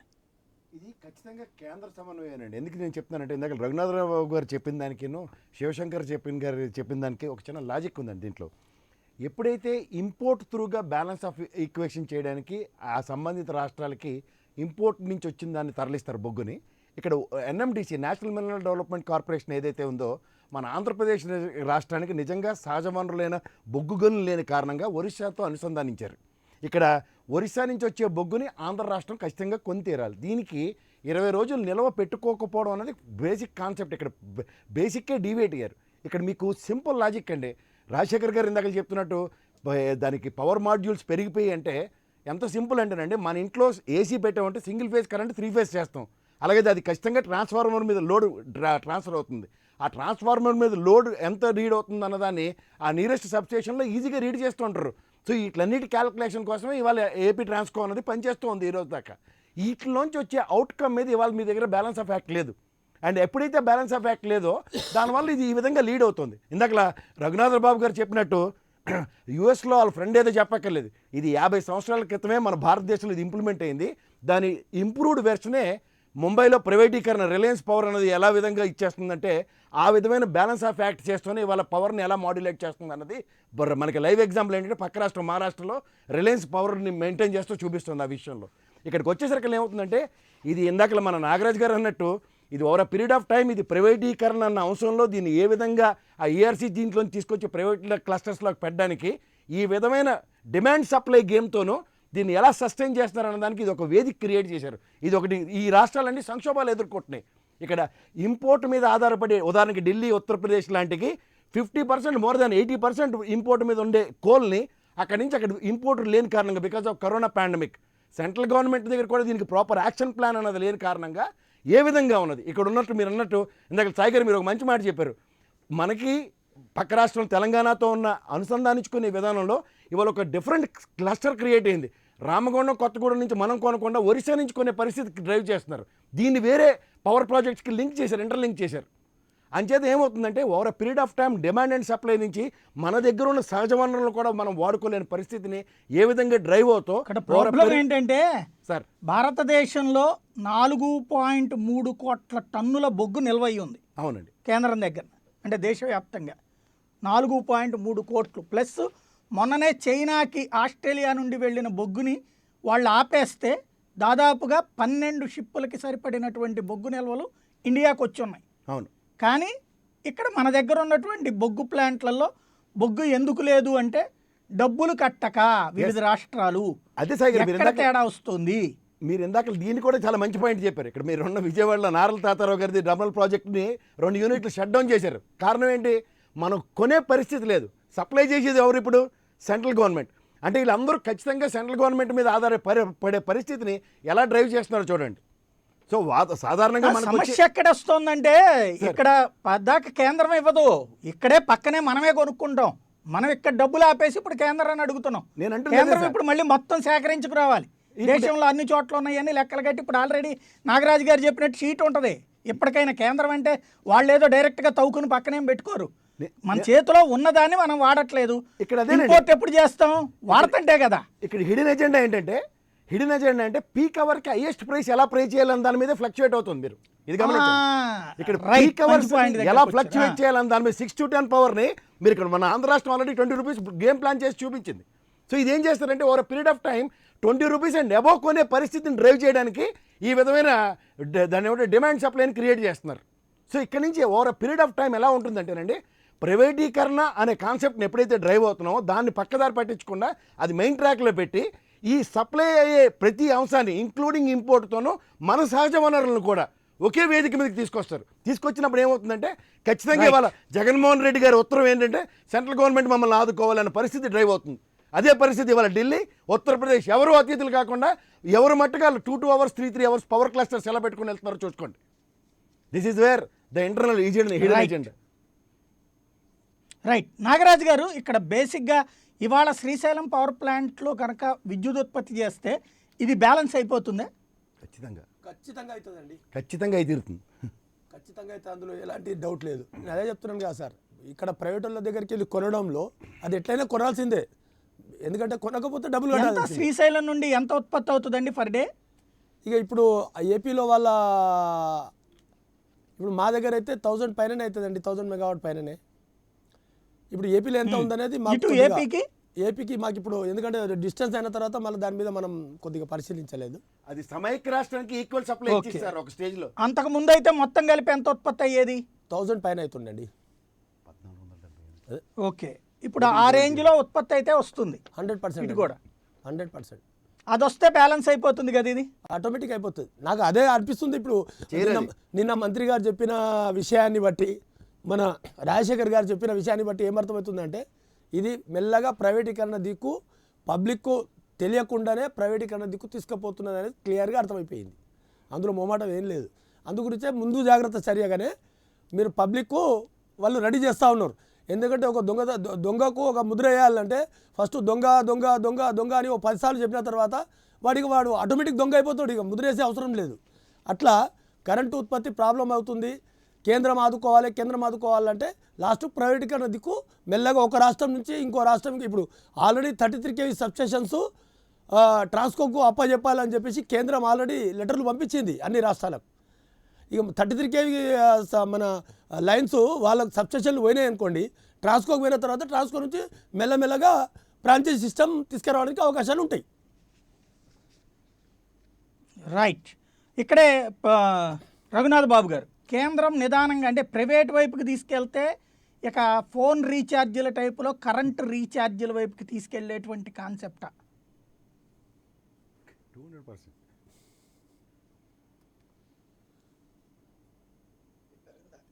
రఘునాథ్ బాబు గారు బాంబేలో కేఎస్ ప్రసాద్ గారు జర్నలిస్ట్ చెప్పండి. ఒక మాట ఏమన్నారంటే, బాంబేలో ఈ బిఎస్సిఎస్ అదే రిలయన్స్ అన్నారు, సరే బిఎస్సిఎస్, అసలు బిఎస్సిఎస్ కన్నా ముందే టాటా పవర్ ఉంది. వాళ్ళు అక్కడ ఒక అడ్వర్టైజ్మెంట్ ఇస్తుంటారు, ఏమనంటే ఇప్పుడు కాదు, నేను చెప్పేది 20-25 ఏళ్ల క్రితం నుంచి. ఇక్కడ అసలు బాంబేలో జనరేటర్లు అమ్మాల్సిన పని లేదు, అంటే పవర్ జనరేటర్స్ అంటే దాని అర్థం ఏంటి, 24 అసలు ఒక క్షణం కూడా పవర్ పోదు అని. మరి అది ప్రైవేటే కదా, అవి 2 ప్రైవేట్ కంపెనీలే కదా. ఫస్ట్ టాటా ప్రైవేట్ కంపెనీయే కదా. మరి ఇవాళ ఈ నాగరాజు గారు చెప్పేది అదొద్దు, మాకు ఇయే కావాలి అని. ఇప్పుడు మనం బిఎస్ఎన్ఎల్ ఉన్నప్పుడు నిమిషానికి 35 రూపాయలు పెట్టి ఢిల్లీ హైదరాబాద్ మాట్లాడుతున్నాం, ఇప్పుడు 3 పైసలకు మాట్లాడుకుంటున్నాం. కాదు మాకు 30 రూపాయలకే మాట్లాడుకోవాలన్నా నాగరాజు గారు చెప్పేది. ఒక ఎయిర్ ఇండియా ఉంటే దాన్ని అదే ఎంత ఛార్జ్ అయితే అంత ఛార్జ్ చేయాల్సి వచ్చేది. ఇప్పుడు ఇన్ని విమానాలు రోజుకి ఢిల్లీ హైదరాబాద్ 30-40 ఉంటే కాదు మాకు ఒకటే కావాలన్నా. కాబట్టి ఈ సమంజసం లేకుండా మనం ఆర్గ్యుమెంట్ చేయకూడదు. అల్టిమేట్ గా ఎఫిషియన్సీ ఎలా పెంచుకోవాలి. ఉదాహరణకి చెబుతాను, ఎల్ఐసి పెంచుకుంది, ప్రైవేట్ వాడితో పాటు వాళ్ళు కూడా పెంచుకున్నారు, స్టేట్ బ్యాంక్ పెంచుకుంది, మిగిలిన అలా పెంచుకోవాలని చూడాలి. కానీ ప్రైవేటీకరణని ఆపేసి ఇదేదో చేయాలి, ఇది పూర్తి రాంగ్. ఇదంతా కేంద్రం చేతిలోకి తీసుకోవటం, అది ఇంకో రాంగ్. ప్రైవేటైజ్ అవ్వాలి, ఎస్, దీనిలో తప్పలేదు, కేంద్ర ప్రభుత్వం ఆలోచిస్తుంది. ఆ మాటకు వస్తే రాష్ట్ర ప్రభుత్వాలు ఏది ఉంటే అది అమ్మేసుకున్నాం కదా. స్పిన్నింగ్ మిల్ ఎక్కడ ఉన్నాయి, షుగర్ ఫ్యాక్టరీలు ఎక్కడ ఉన్నాయి, లేకపోతే నిజాం షుగర్స్ ఎక్కడ ఉంది తెలంగాణలో, లేకపోతే ఆంధ్రాలో ఇవన్నీ కోఆపరేటివ్లు ఎక్కడ ఉన్నాయి. కాబట్టి ఈ ప్రైవేటైజేషన్ ఇక్కడ సమస్య కాదు, ఎఫిషియన్సీ పెంచుకోవటం ఇది సమస్య. ఇది డెఫినెట్ గా దానిలో కొన్ని రాష్ట్ర ప్రభుత్వాలు చేయలేకపోతున్నాయి, చాలా రాష్ట్ర ప్రభుత్వాలు చేయలేకపోతున్నాయి. దానికి కేంద్ర ప్రభుత్వం ఎంతో అవకాశాలు ఇచ్చినాయి, డబ్బు ఇచ్చింది. ఇది ఒక్క బీజేపీ ప్రభుత్వమే కాదు, అంతకుముందు ప్రభుత్వాలు కూడా. అసలు ఫస్ట్ ఈ కంబైన్డ్ ఏపీలో చంద్రబాబు నాయుడు గారి టైంలోనే ఈ రిఫార్మ్స్ తీసుకొచ్చి కొంత పవర్ డిస్ట్రిబ్యూషన్ లాసెస్ దేశంలోనే అత్యధికంగా తగ్గించారు. మన రాష్ట్రానికి ఎన్నో వచ్చినాయి. ఇక్కడ నేను చంద్రబాబు నాయుడు గారిని ఇది చేస్తున్నాను, పొగుడుతున్నాను కాదు, ఉన్న వాస్తవం చెప్పాలి. నేను ఆమె స్ట్రాంగ్ క్రిటిక్. ఆయన మాట వస్తేనే నేను వ్యతిరేకిస్తా. కానీ ఈ విషయంలో ఆయన కొంత చేశారు. కాబట్టి ఆ రకంగా సమస్యకు పరిష్కారం చూసుకోవాలి. కానీ ఇవాళ ప్రైవేటైజ్ అవుతుంది, కేంద్రం చేతుల్లో తీసుకుంటుంది, ఇవన్నీ చేతగాక అదేదో ఆడలేక మధ్యల మీద పడినట్టు. రైట్, శివశంకర్ గారు. సాయి గారు, ఎప్పుడు కూడా ఒక సిస్టమ్ ఎఫిషియెంట్ గా రన్ అవ్వాలి, సమర్థతగా రన్ అయితే ఈరోజు మన ప్రొడక్షన్ ఎంత, డిమాండ్ ఎంత, ట్రాన్స్మిషన్ లాస్ ఎంత, పవర్ ప్రిఫరేజ్ ఎంత, ఇవన్నీ కూడా డేటా అనలిటిక్స్ చేసుకొని ఎక్కడ మనం వెనకబడుతున్నాము, ఆ రకమైనటువంటి వాతావరణం లేదు ఇప్పుడు ఈ రాష్ట్ర ప్రభుత్వ పరిపాలన విధానంలో. దానివల్ల ఏమైందనంటే ఈ బ్యూరోక్రసీకి, అధికారులకి స్వేచ్ఛ లేదు. స్వేచ్ఛతో వాతావరణం కలగజేసి వాళ్ళ నుంచి సమర్థతతో ఎఫిషియన్సీని రాబట్టుకోవాలి. అది ప్రభుత్వ బాధ్యత. అది జరగటం లేదు ఈ రోజు రాష్ట్రంలో. ఈ 2 సంవత్సరాల నుంచి కూడా అధికారులందరూ కూడా ఒక నిస్తేజము, నిర్లిప్తతలోకి వెళ్ళిపోయారు. ఏంటి అని అంటే ప్రభుత్వం ఏడు చెప్తే చేద్దాంలే, మనకెందుకు. ఇది చాలా ప్రమాదకరమైనటువంటి సంకేతం ఏ ప్రభుత్వాలకైనా సరే. అధికారులు కూడా ప్రభుత్వంలో అంతర్భాగమే అని భావించి వాళ్ళు ఇన్వాల్వ్ అవ్వాలి. అలా కాకుండా ప్రభుత్వ పెద్దలు ఏది చెబితే అది చేద్దాములే అన్నటువంటి ఈ షిఫ్టింగ్ యాటిట్యూడ్ వల్ల ఈరోజు ఆంధ్ర రాష్ట్రం ఒక పవర్ సెక్టరే కాదండి, అన్ని రంగాల్లో కూడా ఈ రకమైనటువంటి ఇబ్బందులు కలుగుతున్నాయి. దానివల్ల ఏమవుతుందంటే వాళ్ళు రెస్పాన్సిబిలిటీ ఓన్ చేసుకోవటం లేదు. ఓన్ చేసుకోకపోవడం వల్ల ఇప్పుడు ఫర్ ఎగ్జాంపుల్ థర్మల్ ఎంత ఉంది మనకి, ఇంటర్నేషనల్ మార్కెట్లో ఎలాగ ఉంది, ఆ 3 మాసాలు March, April, May coal purchase from the coal fields ఎందుకు ఆపేశారు, దీనికి ఎవరు బాధ్యులు? తరువాతను పీపీఏ అగ్రిమెంట్ లేకుండా పీక్ స్టేజ్లో హై రేట్ కొనడంలో ఉన్న అంతరార్థం ఏమిటి, దానికి ఎవరు బాధ్యులు? ఇదంతా కూడా పరిశీలిస్తే ఒకటి అర్థమవుతుంది, గతి తప్పినటువంటి పరిపాలనా విధానం వల్ల ప్రస్తుత సమస్యలకి మూల కారణం. దీన్ని గాడిలో పెట్టవలసిన అవసరం ఉంది. అదే ఒక ఎలక్ట్రిసిటీ మంత్రి మాట్లాడితే దాని రంగం మీద, లేదా secretary of the energy department ఆయన వివరణ ఇస్తే బాగుండేది. కానీ స్క్రిప్ట్లు వచ్చి ఇక్కడ చదవడము, దాని మీద ప్రజలను అనమాట ఇచ్చేయడం, ముందు మన పరిస్థితిని చక్కదిద్దుకోకుండా కేంద్రం చేయాలి, లేదు అంటే ప్రైవేటీకరణ వైపు వెళ్ళాలి అని అంటే అది చాలా తప్పు అండి. గవర్నమెంట్లో కూడా ఎఫిషియెంట్ ఆఫీసర్స్ ఉన్నారు. గతంలో గవర్నమెంట్ ఉద్యోగులే దీన్ని రన్ చేశారు సమర్థవంతంగా.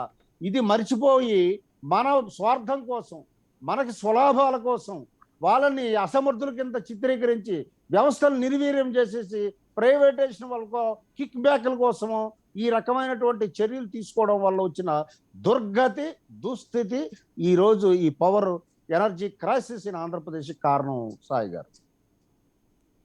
రైట్, ఫైనల్గా రాజశేఖర్ గారు, ఇది పరిష్కారం చేయగలిగినటువంటి సమస్య. ఇప్పుడు శ్రీశైలం చాలా మంచి పాయింట్ సజెస్ట్ చేస్తున్నారు నాగరాజు గారు. అట్లాగే సింగరేణిది ఒక్కసారి కేసీఆర్ గారితో మాట్లాడినా, లేదా సింగరేణితో కూర్చుని వాళ్ళ అధికారులతో మాట్లాడినా నడుస్తుంది.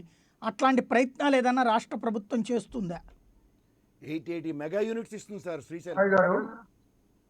సాయి గారు, ఇప్పుడు శివశంకర్ గారు ఇప్పటి వరకు ఏదో ఇందులో ఏదో కిక్ బ్యాక్స్ అని అవినీతి అని, ఇప్పుడు వాళ్ళలాగా 4 సంవత్సరాలు తెలుగుదేశం పార్టీతో కలిసి మేమే అవినీతి చేయలే, అడ్డగోలుగా దోచుకుంటూ వాళ్ళు దోచుకున్నప్పుడు ప్రశాంతంగా దోచుకున్న 4 సంవత్సరాలు వాళ్ళతో కలిసి ఇప్పుడు పెద్ద మనుషుల్లాగా మాట్లాడుతున్నారు. ఇప్పుడు ఈ సంక్షోభం ఇప్పుడు దేశం మొత్తం మీద కూడా దాదాపు 115 థర్మల్ ప్లాంట్లకు కూడా ఈ బొగ్గు కొరత అనేటువంటిది ఉంది.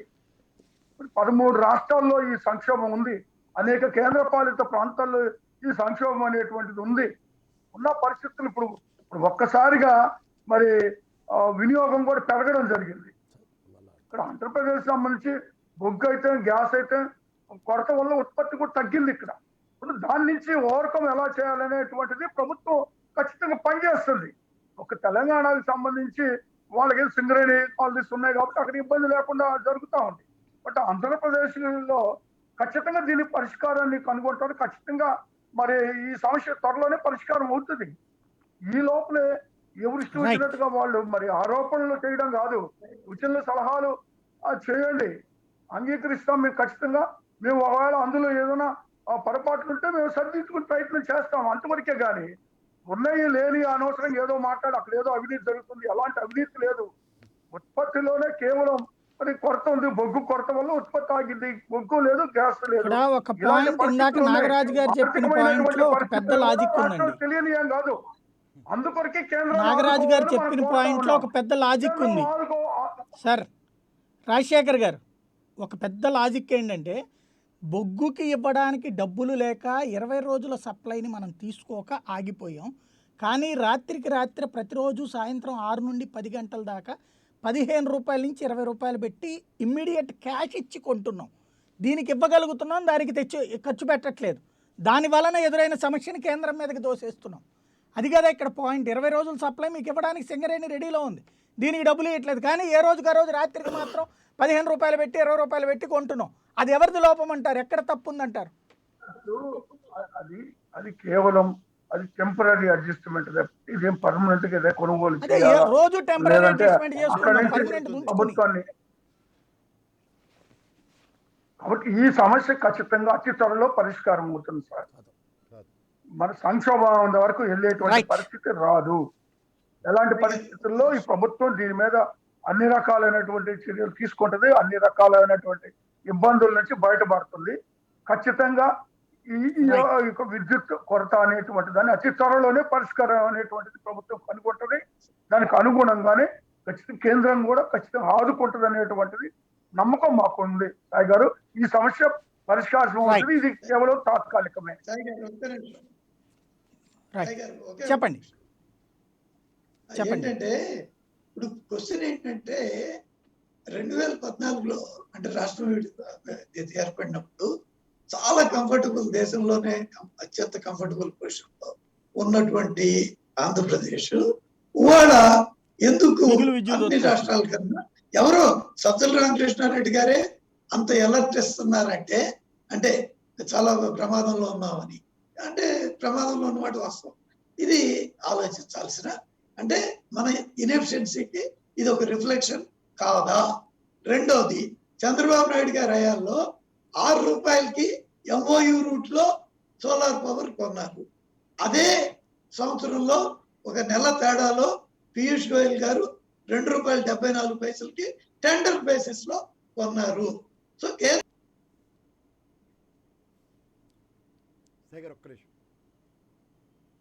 అంటే రాష్ట్ర ప్రభుత్వం 6 రూపాయలు కొంది. మరి కేంద్ర జోక్యం అంటే రాష్ట్రాలు ఇలాగే చేస్తుంది. కాబట్టి కొంత బాధ్యతాయుతంగా, ట్రాన్స్పరెంట్ గా అది కన్సల్టేటివ్ అప్రోచ్ తో జరగాలని కోరుకుంటాం. వాళ్ళు కేంద్రం వైపు చూస్తున్నారు అందరూ, అప్పుడేమో అధికారాలు తీసేసుకుంటారా అంటారు. ఈ రెండింటికి చూడండి ఎంత వ్యత్యాసం. ఒక పక్కేమో కేంద్రం చేతుల్లో తీసుకుంటుంది అంటారు, ఇంకో పక్కేమో కేంద్రం ఆదుకోవాలంటారు. దయచేసి ఇలాంటి ద్వంద్వ వైఖరితో మాట్లాడొద్దు. మన సమస్య పరిష్కారానికి ఆలోచన చేద్దాం అందరం. రైట్, థ్యాంక్ యూ అండి. కాకుమాన్ రాజశేఖర్ గారు, శివశంకర్ గారు, రఘునాథ్ బాబు గారు, ప్రసాద్ గారు, నాగరాజు గారు. ఇది పరిస్థితి. ఆకస్మికంగా వచ్చినటువంటి విద్యుత్ సంక్షోభం వెనకాల నిర్వహణ వైఫల్యం ప్రధానంగా ఉంది. ముందు చూపు లేమి మరొక సమస్య. ఈ రెండింటిని తప్పించుకోవడానికి రాజకీయ రకమైనటువంటి స్టేట్మెంట్లతో ప్రారంభమైనటువంటి వాదం పతాక స్థాయికి చేరుతోంది. ఈ అడ్మినిస్ట్రీరియల్ ఫెయిల్యూర్ని సరిచేసుకోకపోతే, పాలనాపరమైనటువంటి లోపాన్ని సరిచేసుకోకపోతే ఎదురయ్యే దాన్నంతా పక్కోళ్ళ మీదకి తోసేస్తే జనం నమ్ముతారా అంటే ప్రస్తుతానికి మనల్ని నమ్మిన వాళ్ళు నమ్ముతారు. రాబోయే రోజులలో అయితే ఆ నమ్మకం వమ్మైతే ప్రమాదం అవుతుంది. ఆలోచించుకోవాల్సిన బాధ్యత సర్కార్దే. ఏం జరుగుతుందో చూద్దాం. ఇది అంశానికి సంబంధించి తాజా అప్డేట్తో సరికొత్త బిల్డింగ్ మరికా సబ్స్క్రైబ్ మీ ముందు ఉంటుంది. చూస్తూనే ఉండండి ప్రైమ్ 9.